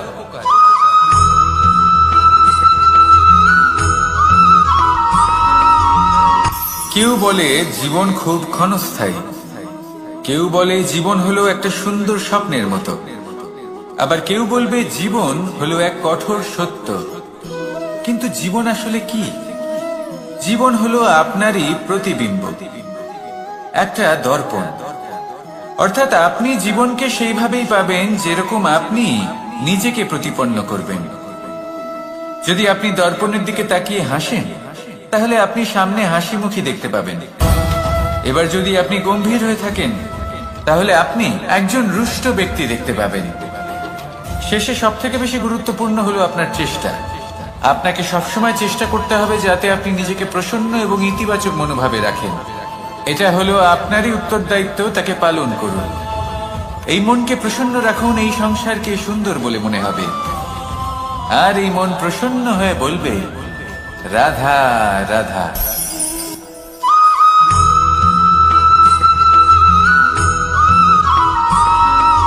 জীবনে যখন কোনো ব্যক্তি নিজের লক্ষ্য প্রাপ্তির জন্য নিরন্তর পরিশ্রম করতে থাকেন, চেষ্টা করতে থাকেন, তখন তিনি কষ্ট অনুভব করেন, কখনো শারীরিক কষ্ট, কখনো মানসিক কষ্ট। এবার উনি এটা ভাবতে থাকেন যে আমি কি উচিত করছি নাকি অনুচিত করছি। কারণ অন্যদিকে এমন একজন ব্যক্তিও আছেন যিনি একদমই পরিশ্রম চেষ্টা করছেন না। তিনি মদিরা পান করেন, বিলাসিতায় জীবন কাটান, অলস প্রকৃতির হয়ে ওঠেন, নিদ্রাতে বিলীন হয়ে থাকেন, আর ভাবেন যে তিনি সুখ লাভ করছেন। কিন্তু এরকম কেন হয়? কারণ যখন আমরা সৎ পথে থাকি, উচিত পথে চলি, লক্ষ্য প্রাপ্ত করার জন্য চেষ্টা করতে থাকি, তখন আমাদের ভেতরে থাকা নেতিবাচক শক্তি এবং পাপ এই দেহকে ত্যাগ করে দেয়। আর এই অনুভূতিটাই আমাদের দুঃখের অনুভূতি দেয়, কষ্ট দেয়। এবার সেখানে যদি আমরা কুপথে চলি, অনুচিত পথে চলতে থাকি, তাহলে আমাদের ভেতরে থাকা পুণ্য এবং ধনাত্মক শক্তি আমাদের দেহ ত্যাগ করে দেয়। আর এই অনুভূতির কারণেই আমরা সুখ অনুভব করি। কিন্তু কখনো ভাববেন যে এই সুখ বেশি সময় পর্যন্ত থাকে না। সেই জন্য সবসময় মনে রাখবেন, যদি আপনি জানেন যে এটাই আপনার লক্ষ্য, এটাই উচিত পথ, শুভ পথ, তাতে নিরন্তরভাবে এগিয়ে যেতে চেষ্টা করতে থাকুন। এই কষ্ট আপনাকে সুখের পরাকাষ্ঠায় কখন পৌঁছে দেবে তা আপনি জানতেই পারবেন না। আসুন আমার সাথে ভালোবেসে বলুন, রাধা রাধা।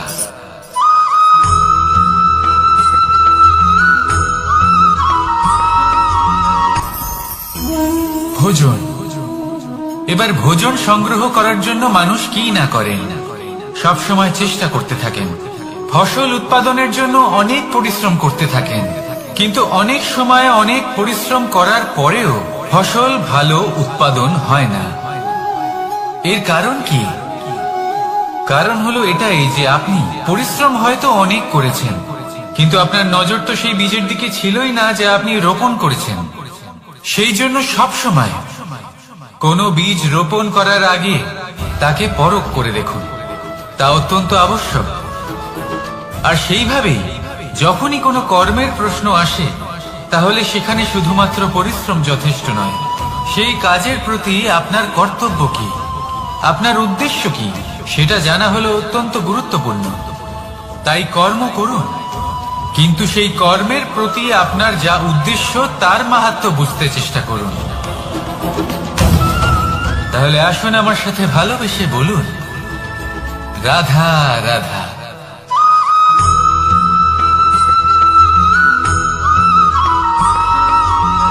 পিতা আর পুত্রের সম্পর্ক অত্যন্ত মধুর হয়ে থাকে।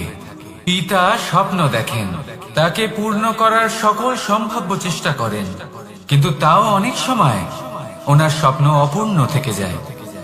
তখন পিতা ভাবেন যে স্বপ্ন উনি পূর্ণ করতে পারেননি, ওনার সন্তান তা অবশ্যই পূরণ করবে। যে স্থানে উনি কখনো পৌঁছতে পারেননি, সেই স্থানে ওনার পুত্র অবশ্যই পৌঁছবে। পিতা নিজের সন্তানের ভবিষ্যৎ নিয়ে সেই স্বপ্ন দেখেন, আর যখন সেই সন্তান সামনে এগোতে থাকে তখন তার দুঃখ হয় না, বরং গর্ব হয়। ওনার ভালো লাগে এটা দেখে যে ওনার সন্তান অনেক উন্নতি করছে। কিন্তু যখন সন্তান নিজের অভিভাবকের শক্তি দেখে, তার যশ দেখে হিংসা করতে থাকে, সমস্যা সেইখানেই শুরু হয়। সেই জন্য সকল সন্তানকে এটা মনে রাখতে হবে, দেখুন, পুত্র হবার সুবাদে, এক সন্তান হবার সুবাদে এটা হলো আপনার অধিকার যে আপনি আপনার পিতার থেকে বেশি উন্নতি করবেন। আপনার পিতাও এটাই চান, কিন্তু সুস্থভাবে এটা করুন। একটা রেখা টেনে নিন, যাতে আপনি তাতে এগোতে পারেন আর আপনার পিতার তাতে গর্ববোধ হয়, আর সেই বিষয়ে দুঃখ না হয় যে আমার সন্তান আমাকেই ছোট করার চেষ্টা করছে।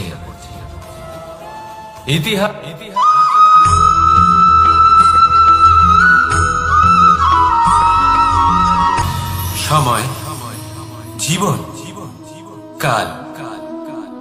দেখতে গেলে এই তিনটি শব্দ একটি শব্দেরই সমার্থক শব্দ মনে হয়, কিন্তু এই শব্দগুলির অর্থ কি সমান? কখনোই নয়। হ্যাঁ, এই সময় চলতে থাকে, জীবন চলতে থাকে, কালচক্র চলতে থাকে। এই সময় কেটে যায়, কিন্তু এই জীবন, একে যাপন করতে হয়। কি বলেন?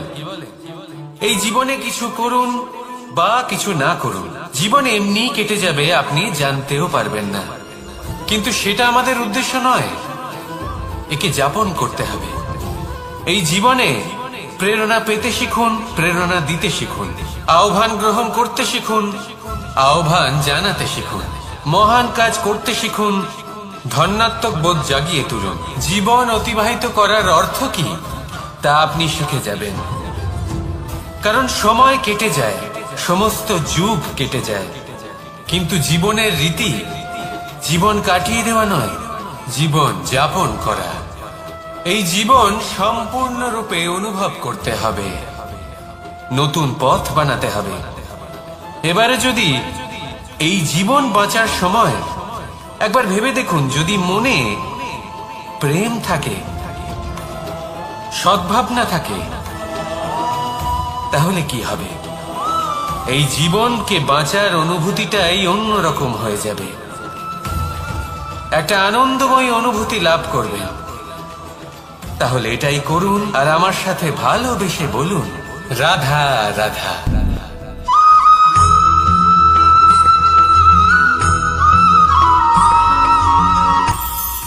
এটা হলো ধান গাছ। এর থেকে যে চাল উৎপন্ন হয় তা মানুষ গ্রহণ করেন। আর এটা কি? এ হলো জংলি ঘাস। একবার ভেবে দেখুন, যদি এই জংলি ঘাস ধান গাছের আশেপাশে থাকে তাহলে কি হবে? ধান উৎপন্ন হতে পারবে? তা উৎকৃষ্ট হতে পারবে? আমরা কি তা গ্রহণ করতে পারবো? কখনোই নয়।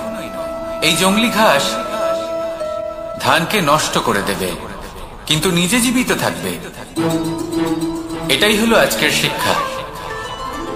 এই সংসারে যদি আপনি নীতির পথে চলতে চান, উচিত কর্ম করতে চান, সংসারকে সেবা করতে চান, তাহলে জংলি ঘাসের মতো ব্যক্তিদের থেকে সবসময় দূরে থাকতে হবে। সেই ব্যক্তি যারা দুর্নীতি এবং মিথ্যা দ্বারা পরিপূর্ণ, যাদের ব্যবহার অশুভ, যাদের অনেক অশুভ গুণ রয়েছে, তারা সঠিক নয়। সেই সকল ব্যক্তি যাদের চরিত্র অত্যন্ত দুষ্ট হয়, তারা হয় শুভ চরিত্রের ব্যক্তিকে একদম নষ্ট করে দেয়, নয় নিজের মতো বানিয়ে তোলে। তাই যদি আপনি নীতির পথে চলতে চান, এই সংসারের জন্য শুভ কর্ম করতে চান, তাহলে সেই সঙ্গ লাভ করুন যে সঙ্গ জ্ঞানে পরিপূর্ণ, যাদের মধ্যে অনেক গুণ আছে, যাদের থেকে প্রতিদিন কিছু শিখতে পারবেন। এমন ব্যক্তির সাথে জীবন অতিবাহিত করুন, দুরাচারীদের থেকে দূরে থাকুন। তবেই এই মন প্রসন্ন হয়ে বলবে, রাধা রাধা।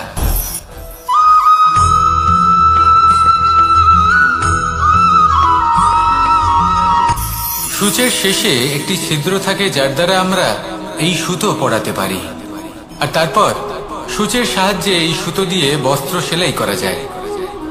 কিন্তু যদি সুতোটা সোজা করে ধরা না হয়, তাহলে সূচে কখনো এই সুতো পরানোই সম্ভব নয়। যদি এতে কোনো গিঁট পড়ে, তখন তা কখনোই এই ছিদ্র দ্বারা প্রবেশ করা সম্ভব নয়। ঠিক এইভাবেই যদি আপনি কারোর জীবনে প্রবেশ করতে চান, কারোর অন্তরে প্রবেশ করতে চান, তাহলে আপনাকেও সহজ থাকতে হবে। এতে কোনো গিঁট থাকলে চলবে না, অর্থাৎ মনে যাতে কোনো মালিন্য না থাকে, যেন কোনো কুচিন্তা না থাকে। যদি এসব থাকে, তাহলে আপনি কখনো কারোর জীবনে প্রবেশ করতে পারবেন না। আর যদি কোনোভাবে আপনি প্রবেশ করেও যান, তাহলে তার মনে ঘর করতে পারবেন না। নিজেকে এই সুতোর মতন করে তুলুন, সহজ। মনে যেন কোনো কুচিন্তা না থাকে, সবার প্রতি যেন সদ্ভাবনা থাকে, শুভ চিন্তা থাকে। এমনটা করতে থাকুন। এমন একটা দিন আসবে যেদিন এই সমস্ত সংসারের ব্যক্তির মনে আপনি বাস করবেন, আর তখন এই মন প্রসন্ন হয়ে বলবে, রাধা রাধা।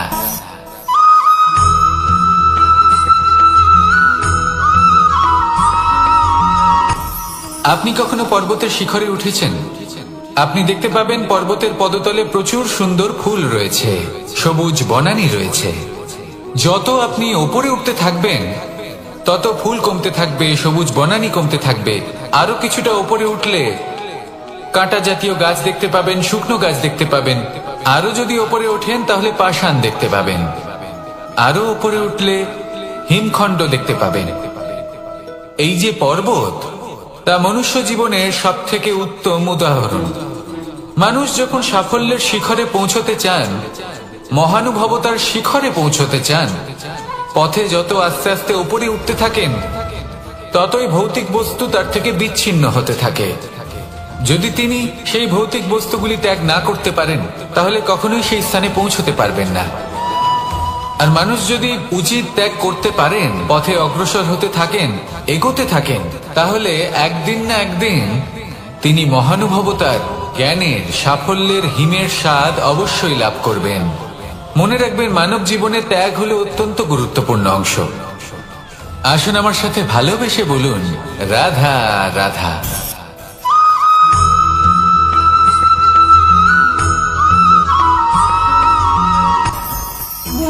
ভোজন। এবার ভোজন সংগ্রহ করার জন্য মানুষ কি না করেন, সব সময় চেষ্টা করতে থাকেন। ফসল উৎপাদনের জন্য অনেক পরিশ্রম করতে থাকেন, কিন্তু অনেক সময় অনেক পরিশ্রম করার পরেও ফসল ভালো উৎপাদন হয় না। এর কারণ কি? কারণ হলো এটাই যে আপনি পরিশ্রম হয়তো অনেক করেছেন, কিন্তু আপনার নজর তো সেই বীজের দিকে ছিলই না যে আপনি রোপণ করেছেন।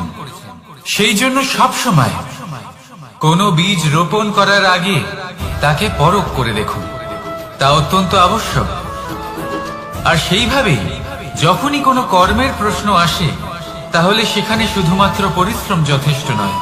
সেই কাজের প্রতি আপনার কর্তব্য কি, আপনার উদ্দেশ্য কি, সেটা জানা হলো অত্যন্ত গুরুত্বপূর্ণ। তাই কর্ম করুন, কিন্তু সেই কর্মের প্রতি আপনার যা উদ্দেশ্য তার মাহাত্ম্য বুঝতে চেষ্টা করুন। তাহলে আসুন আমার সাথে ভালোবেসে বলুন, রাধা রাধা।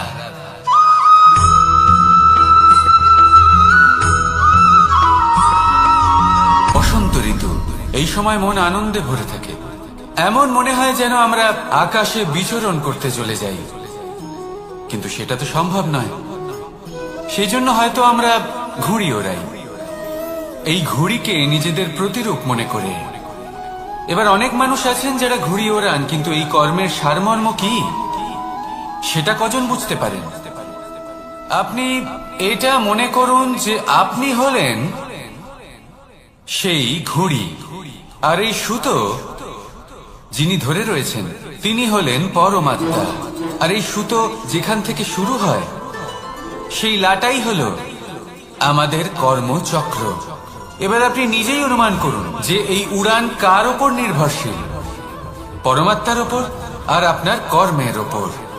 যদি পরমাত্মা আপনার হাত ধরে থাকেন, আপনার সাথে থাকেন, যদি আপনি শুভ কর্ম করতে থাকেন, আপনি এই আকাশে উড়তে থাকবেন। কিন্তু কোথাও কোথাও যদি পরমাত্মার সাথে এই বন্ধন ছিন্ন হয়, আপনার কর্মচক্র খারাপ হয়ে যায় বা থেমে যায়, তাহলে আপনার এই ঘুড়ি কেটে যাবে আর দূরে কোনো গাছের ডালে গিয়ে আটকে যাবে।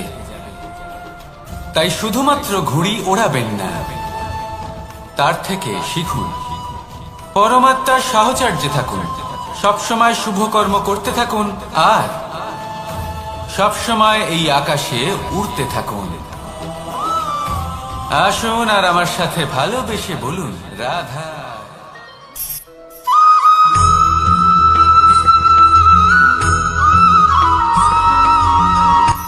এই সংসারে সাফল্য লাভ করার জন্য জ্ঞানের প্রয়োজন হয়, পরিশ্রমের প্রয়োজন হয়, দৃঢ় নিষ্ঠার প্রয়োজন হয়, নিরন্তর চেষ্টা করা প্রয়োজনীয়। কিন্তু আরো কিছু আছে যা অত্যন্ত প্রয়োজনীয় এবং গুরুত্বপূর্ণ। তা হলো ভালো বন্ধু। তাদের থাকা অত্যন্ত প্রয়োজনীয়। যদি ভালো বন্ধু থাকে, তাহলে সময় এলে তারা ঢাল হয়ে আপনাকে সুরক্ষা করবেন। সময় এলে অস্ত্রের মতো শত্রুকে সংহারও করবেন। যদি তিনি জ্ঞানী হন, তাদের মধ্যে সদ্গুণ থাকে, তাহলে এই সব গুণ আপনার মধ্যেও প্রবেশ করবে। তাহলে সাফল্যের জন্য ভালো বন্ধু পাওয়া অত্যন্ত প্রয়োজনীয়। কিন্তু শুধু বন্ধু কেন, ভালো শত্রুও থাকা প্রয়োজনীয়। এবার আপনি ভাবেন, আমি কি বললাম? যদি আপনার জীবনেও ভালো অর্থাৎ শক্তিশালী শত্রু থাকে, তাহলে আপনিও শক্তিশালী হতে থাকবেন। এই শত্রু আপনাকে প্রেরিত করবে আরো বেশি শক্তিশালী হয়ে ওঠার। কখনো কোনো হরিণকে দেখুন, তীব্র গতিতে দৌড়তে থাকে। কেন তীব্র গতিতে দৌড়য়? এই কারণে নয় যে কোথাও তার জন্য মধুর ঘাস অপেক্ষা করে রয়েছে, না। সে এই কারণে তীব্র গতিতে দৌড়য় কারণ সেটা না করলে তার পেছনে একটি সিংহ আছে যে ওকে নিজের ভোজন করে ফেলবে। তাই জীবনে বিপদ, সংকট, এই সবকিছুও হলো অত্যন্ত গুরুত্বপূর্ণ। তার সম্মুখীন হতে শিখুন আর আমার সাথে ভালোবেসে বলুন, রাধা রাধা।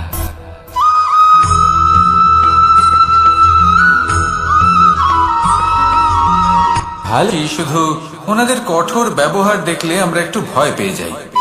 এবার ওনাদের এই কঠোর ব্যবহার আমাদের ভালো না লাগলেও অত্যন্ত আবশ্যক, কারণ মাতার থেকে আমরা যে শক্তি লাভ করি তা যেন নিয়ন্ত্রণ হারিয়ে বিধ্বংসী না হয়ে ওঠে, আমরা যেন কোনো কুপথে না চলে যাই, আমরা কখনো যেন দোষ না করে ফেলি। শুধু সেই জন্য পিতা এবং গুরু একটু কঠোর হয়ে ওঠেন, এবং ওনাদের এই কঠোর আচরণ ভবিষ্যতে গিয়ে আমরা অবশ্যই বুঝতে পারি। জীবনে কিছু বছর আমরা এগিয়ে যাই আর তারপর আমরা বুঝতে পারি যে বাবা এবং গুরু আমাদের যথেষ্ট ভালোবাসতেন, কিন্তু ওনাদের ভালোবাসার বহিঃপ্রকাশ আলাদা। প্রয়োজনীয় হলো এটা দেখার, এটা বোঝার যে শুরু থেকে আমাদের প্রতি ওনাদের আচরণ কেমন ছিল। ওনাদের কঠোর হওয়ার পেছনে ওনাদের ভালোবাসাটা বোঝার চেষ্টা করুন, ওনাদের চিন্তাটা বোঝার চেষ্টা করুন, ওনাদের পথপ্রদর্শনের আড়ালে আপনার ভবিষ্যতের জন্য যে পরিকল্পনা ওনারা করেছেন সেটা বোঝার চেষ্টা করুন। তখন আপনারা বুঝতে পারবেন ওনাদের ভালোবাসাকে। আপনার মনের মধ্যে আপনা থেকেই ওনাদের প্রতি সম্মান জেগে উঠবে।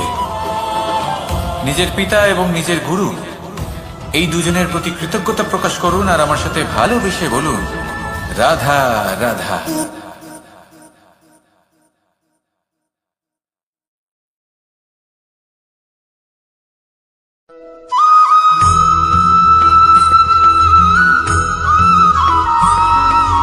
কথায় আছে, প্রত্যেক পুত্র তার পিতার প্রতিচ্ছবি হয়, আর সমস্ত প্রতিচ্ছবি চায় যেন সে তার অস্তিত্ব প্রাপ্ত করতে পারে।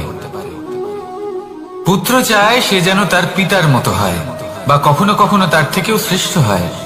সেটা কোনো অনুচিত ব্যাপার নয়। অনুচিত তখন হয় যখন পুত্র নিজের পিতার মতো হবার স্বপ্ন পূরণ করতে গিয়ে বা তার থেকেও শ্রেষ্ঠ হওয়ার স্বপ্ন পূরণে অনুচিত পথের আশ্রয় নেয়, কারণ তারপরে সে তার পিতার গুণগুলি আত্মসাৎ করতে চায় না। সে শুধুই এটা চায় যে সংসারের চোখে যেন আমি শ্রেষ্ঠ প্রমাণিত হই। এটা অনুচিত। সংসারে এমন অনেক মানুষ আছেন যারা এই কারণে শ্রেষ্ঠ হওয়ার চেষ্টা করেন যাতে তার পরিবারের তার পিতার সম্মান বৃদ্ধি পায়। এমনও মানুষ থাকেন, আর এটাই হলো পার্থক্য উদ্দেশ্যের। মনে রাখবেন, যদি আপনার উদ্দেশ্য শুভ হয় তাহলে পথও শুভ হবে, যদি আপনার উদ্দেশ্য অশুভ হয় তাহলে পথও অশুভ হবে। তাহলে নিজের পিতার মতো হবার চেষ্টা অবশ্যই করুন, তার থেকেও শ্রেষ্ঠ হওয়ার চেষ্টা অবশ্যই করুন, কিন্তু মনে রাখবেন আপনার সংকল্প আর আপনার উদ্দেশ্য এই দুই শুভ হওয়া উচিত। তাহলে আসুন আর আমার সাথে ভালোবেসে বলুন, রাধা রাধা।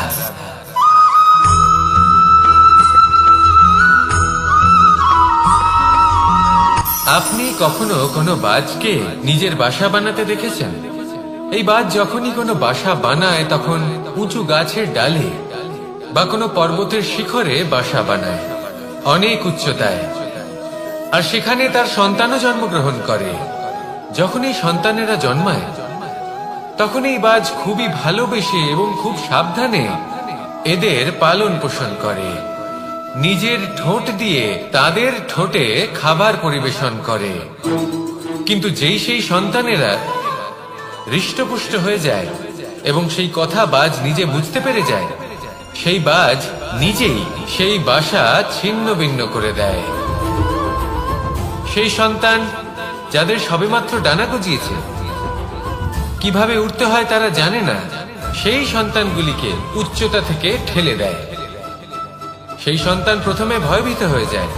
তারা সামনে মৃত্যুকে দেখতে পেয়ে ভয়ের কারণে তাদের ডানা ঝাপটাতে থাকে, আর সেই প্রক্রিয়াতেই সেই সন্তানগুলি উড়তে শুরু করে দেয়। এবার এই ঘটনায় আমরা কি শিক্ষা পেতে পারি? এটাই, যদি আপনি মাতা পিতা হন তাহলে নিজের সন্তানকে অবশ্যই স্নেহ করুন, কিন্তু তাদেরকে নিজের আঁচলের তলায় বেঁধে রাখবেন না।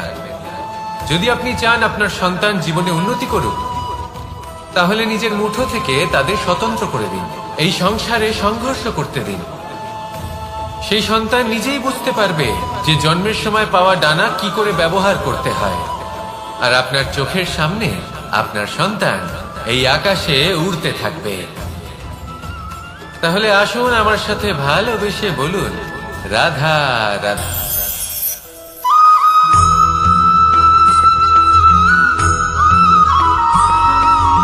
ফিরে আসছিলেন এবং তাদের ফেরার পথে হঠাৎ করে কোথাও থেকে একটি বাছুর চলে এলো। এই দুই বোন ভয়ভীত হয়ে গেলেন আর তাদের হাত থেকে সেই আটা পড়ে গেল, মাটিতে মিশে গেল। এবার এই পুরো ঘটনাক্রমে যদি কারোর বিন্দুমাত্র লাভ হয়ে থাকে, বিন্দুমাত্র আনন্দ পেয়ে থাকে, তাহলে সে কে? সেই ছোট বোন, যিনি মাঝে মাঝেই গমের দানা তুলছিলেন এবং খাচ্ছিলেন। কিছুটা হলেও উনি আনন্দ লাভ করেছিলেন। এবার এরকমই হলো আমাদের জীবনে ভক্তি এবং ভালোবাসা সংক্রান্ত বিষয়। মানুষ নিজের জীবনের দৈনিক কাজে এতটাই ব্যস্ত হয়ে পড়েন, প্রত্যেকদিন শুধু কাজ কাজ কাজ কাজ করতে থাকেন, আর তাতে ভক্তি এবং ভালোবাসার জন্য সময় বার করতেই পারেন না। দেখুন, জীবনে ভক্তি আর প্রেমের এই যে ছোট ছোট মুহূর্ত আছে, এগুলো যদি আপনি যাপন করতে পারেন তাহলে তাতেই আপনি তৃপ্তি লাভ করবেন। বাকি সবই আপনার ব্যর্থ বলেই মনে হবে। জীবনে যখনই আপনি কোনো কাজ করবেন, ঈশ্বরের প্রতি সমর্পিত হয়ে সেই কাজ করুন। আর যখনই সময় পাবেন, তাহলে সেই সময় নিজের আপনজনদের দিন। যাদের আপনি ভালোবাসেন তাদের প্রতি যত্নবান হন, তাদের শুভাকাঙ্ক্ষী হন। এই প্রেম আর ভক্তির ছোট ছোট মুহূর্তগুলো আপনার জীবনকে চরিতার্থ করে তুলবে। আসুন আমার সাথে ভালোবেসে বলুন, রাধা রাধা।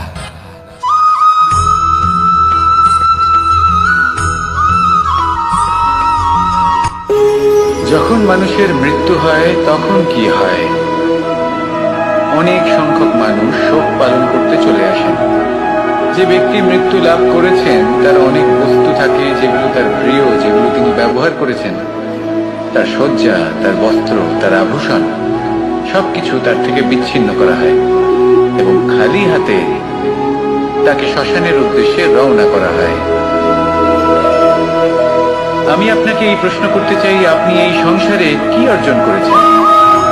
ধন সম্পত্তি, বস্ত্র, আভূষণ, এই সবকিছু যে আপনি অর্জন করেছেন, আপনার মৃত্যুর পরে তা আপনার থেকে দূর হয়ে যাবে। এর উত্তর হলো একটাই, আপনার কর্ম। শুধু সেটাই আছে যা একান্ত আপনার, আর শুধু সেটাই এই সংসার থেকে চলে যাওয়ার পরেও সংসারেই জীবিত থাকবে। যদি আপনি দুষ্কর্ম করেন, তাহলে এই সংসার আপনাকে একটি অনুচিত উদাহরণ হিসেবে মনে রাখবে যে এই ব্যক্তি খুব পাপী ছিল, অনুচিত কর্ম করতেন। যে পথে তিনি চলেছেন সেই পথে কারোর চলা উচিত নয়। সেখানেই যদি আপনি সৎকর্ম করেন, তাহলে সংসার চিরকাল এটাই বলবে যে খুব ভালো মানুষ ছিলেন, সবাইকে ভালোবাসতেন, সবাইকে সাহায্য করতেন, আমার খুব প্রিয় মানুষ ছিলেন। এটাই হলো শ্রেষ্ঠ কর্ম। সেই জন্য জীবনে শুধুমাত্র ধন সম্পত্তি, আভূষণ এই সব অর্জন করতে গিয়ে নিজের মনোনিবেশ করবেন না। শ্রেষ্ঠ কর্ম করুন। সংসার থেকে চলে যাওয়ার পরেও এই কর্মই এই সংসারে আপনাকে জীবিত রাখবে। আসুন আমার সাথে ভালোবেসে বলুন, রাধা রাধা।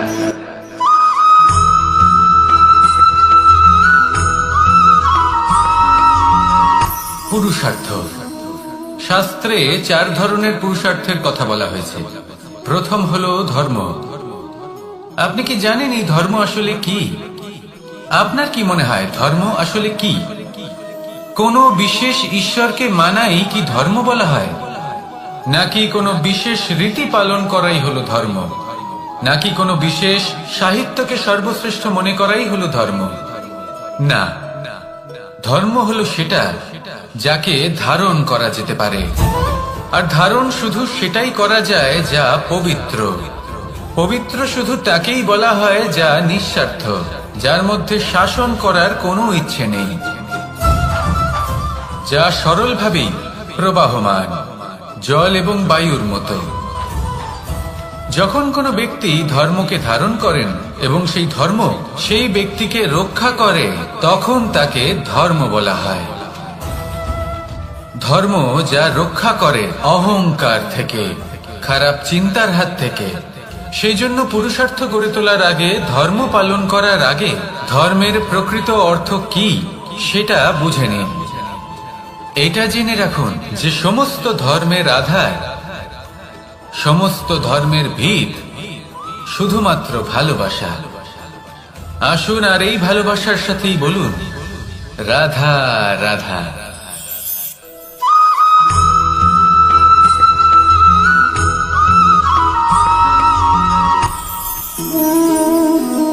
শক্তি এক অত্যন্ত বিচিত্র বস্তু, বা বলতে পারেন অনুভূতি।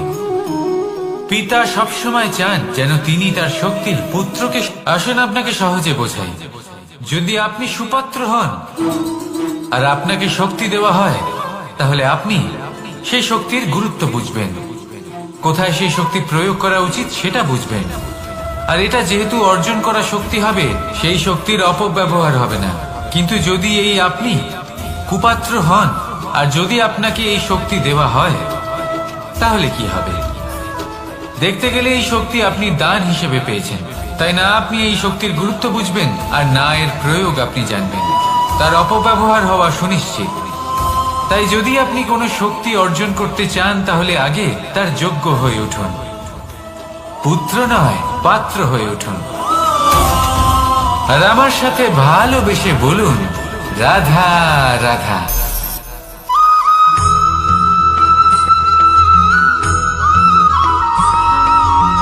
কথায় আছে যে এমন কোনো অক্ষর নেই যার দ্বারা কোনো মন্ত্র হয় না, এমন কোনো বনস্পতি নেই যা নিজেই একটা ঔষধি নয়, পৃথিবীর এমন কোনো ব্যক্তি নেই যার মধ্যে কোনো যোগ্যতা থাকে না।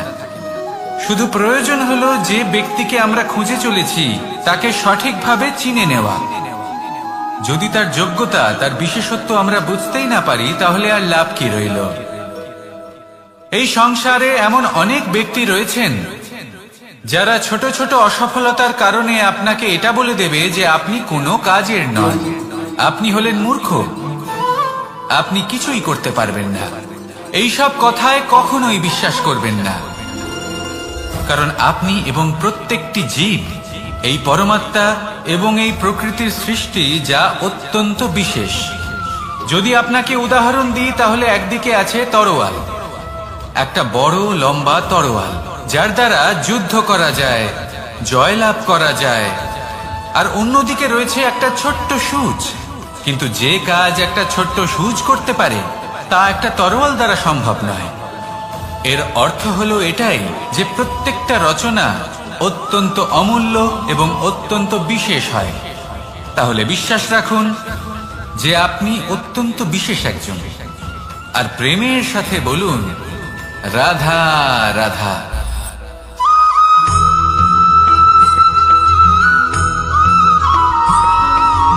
মানুষের একটি সমস্যা আছে যে মানুষ সাফল্যকে মাপতে থাকেন, লক্ষ্যপ্রাপ্তিকে মাপতে থাকেন এবং তার তুলনা করতে থাকেন যে ও এত কিছু পেল আর আমি পেলাম না,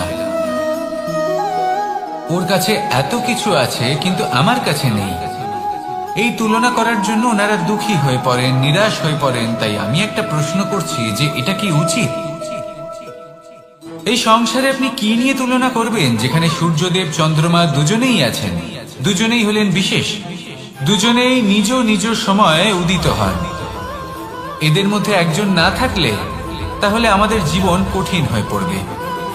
ঠিক সেইভাবেই আপনি যদি একটা বড় রেখা অঙ্কন করেন, তাহলে অন্য রেখাটি ছোট হয়ে পড়ে না, সে তেমনই থাকে যেমনটা সে ছিল। আপনার অস্তিত্ব কখনো ছোট বা বড় হতে পারে না। শুধু তুলনা করার জন্য আপনার এটা মনে হতে পারে। যদি আপনি যুদ্ধ করতে চান, আপনার তলোয়ারের প্রয়োজন পড়বে। যদি বস্ত্র তৈরি করতে চান, এত বড় তলোয়ার দিয়ে কিছুই হবে না, তখন প্রয়োজন পড়বে একটা ছোট্ট সূচের। তাই তুলনা করবেন না, না নিজেকে ছোট মনে করবেন, না অন্য কাউকে। সবার সাথে সহযোগিতা করুন, আর যদি তুলনা করতেই হয় নিজের সাথে করুন, যে কাল আমি কেমন ব্যক্তি ছিলাম, আজ কি তার থেকে শ্রেষ্ঠ হয়ে উঠতে পেরেছি? ভেবে দেখুন ভবিষ্যতে গিয়ে আপনি কতটা শ্রেষ্ঠ ব্যক্তি হতে পারেন। আসুন আমার সাথে ভালোবেসে বলুন রাধা রাধা।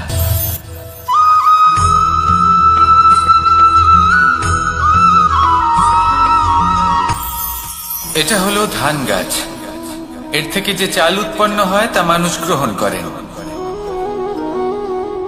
আর এটা কি? এ হলো জংলি ঘাস। একবার ভেবে দেখুন, যদি এই জংলি ঘাস ধান গাছের আশেপাশে থাকে তাহলে কি হবে? ধান উৎপন্ন হতে পারবে? তা উৎকৃষ্ট হতে পারবে? আমরা কি তা গ্রহণ করতে পারবো? কখনোই নয়।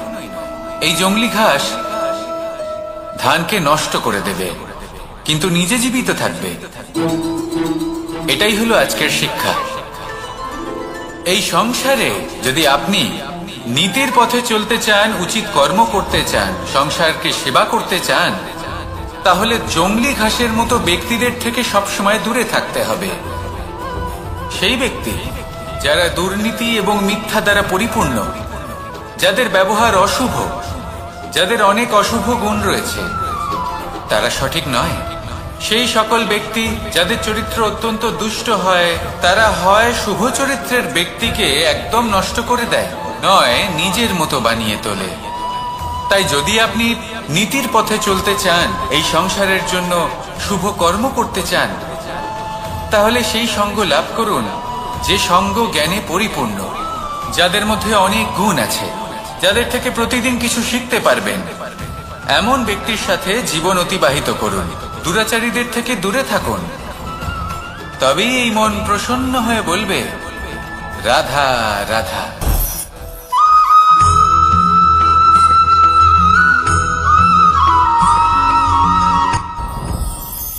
সাথী। সাথী এই শব্দটির ব্যাখ্যা কে কিভাবে করে? মিত্র, সখা, বন্ধু। কিন্তু অর্থ একটাই, তিনি যিনি আপনার সঙ্গী হন আর তিনি যার সাথী আপনি হন। এবার সব থেকে বড় প্রশ্ন হলো এটাই যে তিনি কে হতে পারেন যাকে আপনি আপনার সাথী বলে মেনে নিতে পারেন, নিজের সখা, নিজের মিত্র, নিজের বন্ধু মেনে নিতে পারেন। আপনার সাথী হলেন তিনি যিনি দুঃখের সময় আপনার পাশে থাকবেন, আপনার হাত ধরে থাকবেন। আপনার সাথী হলেন তিনি যার হাত আপনি নিজের সুখের দিনে ধরে থাকবেন। সেই সাথীরই হাত ধরুন যিনি দুঃখে সবসময় আপনাকে সাহায্য করার জন্য তৎপর হয়ে থাকেন, আপনার পাশে থাকেন, আর যাকে সুখের দিনে আপনি আপনার সাথে রাখতে পারেন। আর যখন আপনার সাথে আপনার এই সাথী থাকবে, তখন আপনি এটা বুঝবেন যে যখন জীবনে দুঃখ আসে, তখন এই দুঃখ কমে যায়, সবার মধ্যে ভাগ হয়ে যায়। আর যদি তখন সুখ আসে, তাহলে সেটা সবার উপস্থিতিতে আরো বেড়ে যায়। এটাই হলো প্রেম, এটাই হলো ভালোবাসা, এটাই হলো সঙ্গ। যেমন সম্পর্ক আমার আর রাধার মাঝে। তাহলে আসুন আর আমার সাথে ভালোবেসে বলুন, রাধা রাধা।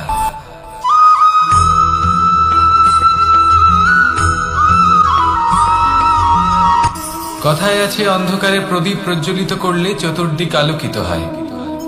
কিন্তু যদি এই প্রদীপ আমি সূর্যের আলোর সম্মুখে সকালবেলায় প্রজ্বলিত করে রেখে দিই, তাহলে কি হবে?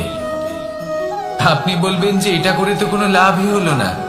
সূর্যের প্রকাশের সামনে এই প্রদীপ আসলে কিছুই নয়। এবার এই চিন্তা ভাবনা প্রত্যেক দিন করতে হবে, আর একটা অমূল্য শিক্ষা পেতে হবে। মনে করুন যে আপনি মহাপুরুষের সামনে বসে আছেন, কোন মহাজ্ঞানীর সামনে। তাহলে সেই ব্যক্তির সামনে নিজের জ্ঞানের প্রদীপ প্রজ্বলিত করবেন না, নীরব থাকুন, আর সেই ব্যক্তির সূর্যের প্রকাশের মতো জ্ঞান প্রাপ্ত করুন। যতটা পারবেন জ্ঞান লাভ করুন। যদি এমন কোন সময়, এমন কোন স্থানে আপনি আছেন যেখানে চতুর্দিক অন্ধকার, কারোর কাছেই জ্ঞান নেই, সেখানে নিজের জ্ঞানের প্রদীপ প্রজ্বলিত করুন। এমন করলে দুদিক থেকেই আপনার লাভ হবে। আপনার জ্ঞান প্রাপ্তিও হবে, আর জ্ঞানের সঠিক প্রয়োগও করতে পারবেন। আর এই মন প্রসন্ন হয়ে বলবে, রাধা রাধা।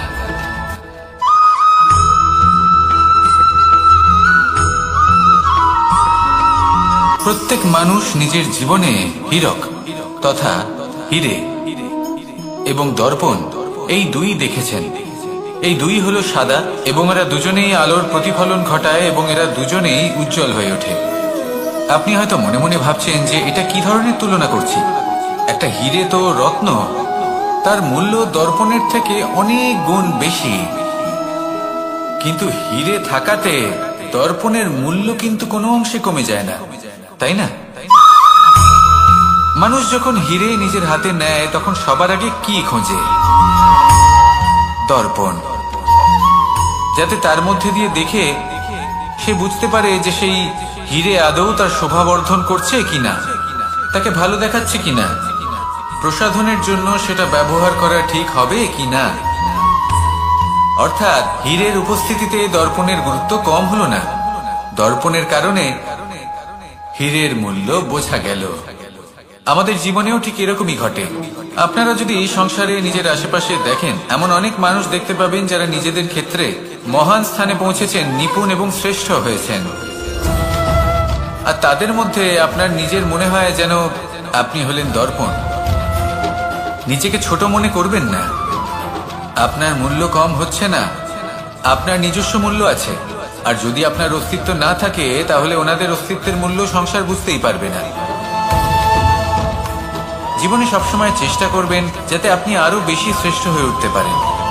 আপনি নিজে যে স্থানে আছেন সেটাকে ছোট মনে করবেন না, তারও নিজস্ব একটা মূল্য আছে। যদি আপনি হিরে হয়ে থাকেন তাহলে অহংকার করবেন না, যদি আপনি দর্পণ হয়ে থাকেন তাহলে নিজেকে ছোট মনে করবেন না। আসুন আর আমার সাথে ভালোবেসে বলুন, রাধা রাধা।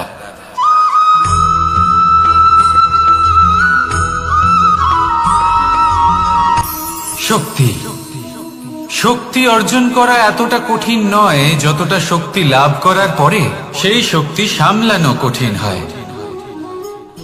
কারণ যেই মানুষ শক্তি লাভ করে তার মনে গর্ববোধ জন্মায়, জন্মায় অহংকার, জন্মায় জেদ। তাই শক্তি প্রাপ্ত করার সাথে বিনম্র থাকাও অত্যন্ত আবশ্যক। আর এটা আমাদের শেখা উচিত বৃক্ষের থেকে। বৃক্ষ যা আমাদের ফল দেয়, বৃক্ষ যা যত ফল দেয় ততটাই ঝুঁকে যায়। আমরা পাথর মারি ওই বৃক্ষের থেকে ফল প্রাপ্ত করার জন্য। সেই পাথরের মার সহ্য করেও বৃক্ষ আমাদের ফল দেয়। কোনো গর্ববোধ নেই, কোনো অহংকার বোধ নেই। আর সেই জন্য এই বৃক্ষের পুজো করা হয়। এটাই হলো মাহাত্ম্য, শক্তির সাথে বিনম্রতা। যদি এই শক্তি সৃজন করে থাকে, সাহায্য করে থাকে, সম্বল হয়ে থাকে, তবেই সেই শক্তি উপযুক্ত।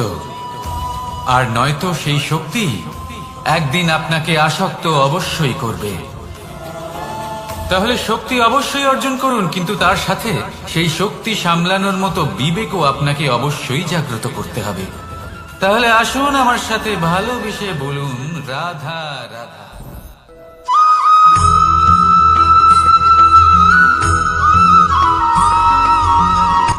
কথায় আছে, অন্ধকারে প্রদীপ প্রজ্বলিত করলে চতুর্দিক আলোকিত হয়।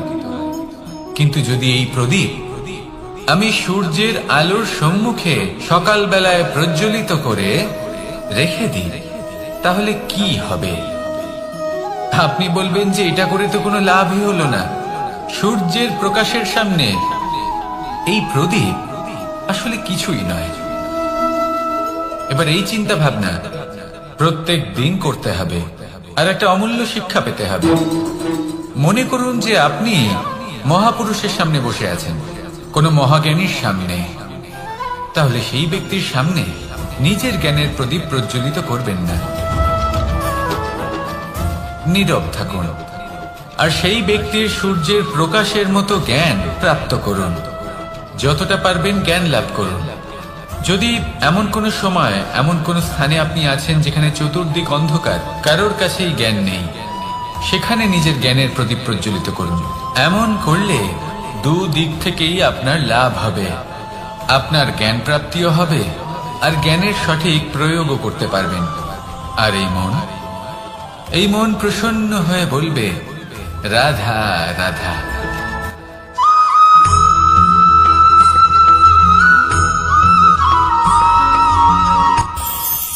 এই সংসারে আমরা প্রকাশ কোথা থেকে পাই? এর উত্তর বড়ই সরল। ভোরে যখন সূর্যোদয় হয় তখন প্রকাশের কিরণ আমাদের ঘরে এসে পৌঁছয়। এইভাবেই আমরা প্রকাশ লাভ করি। এবার এই প্রকাশের আলোতেই আমরা সারাদিনের কাজ সম্পন্ন করি। সন্ধে হয়ে যায়, সূর্যাস্ত হয়ে যায়, আর আমাদের ঘর যাতে অন্ধকার না হয় তার জন্য আমরা একটা প্রদীপ প্রজ্বলিত করি। এটাই ঘটে আমাদের জীবনেও। এবার প্রবাহমান আয়ুর সাথে আমরা আমাদের অন্তরে যদি একটা প্রদীপ প্রজ্বলিত করে নিই, তাহলে বিষয়টাই অন্যরকম হবে। এবার আপনি বলবেন কোন প্রকাশের কথা বলছি যা আমাদের অন্তরে জাগ্রত করা সম্ভব? আমাদের আত্মার মাঝে প্রেমের প্রকাশ জাগ্রত করার কথা বলছি। কারণ আমাদের এই জীবন এও হলো দিনের আলোর মতো। আজ প্রকাশ আছে, কিন্তু কোনোদিন অবশ্যই অস্ত হবে। কিন্তু অস্ত হবার আগে যদি আমরা আমাদের আত্মার মাঝে প্রেমের এই প্রকাশ উজ্জ্বলিত করে নিই, তাহলে আমাদের সন্ধ্যাকালও আমরা আনন্দে এবং প্রেমে যাপন করব। তাহলে আসুন আর আমার সাথে ভালোবেসে বলুন, রাধা রাধা।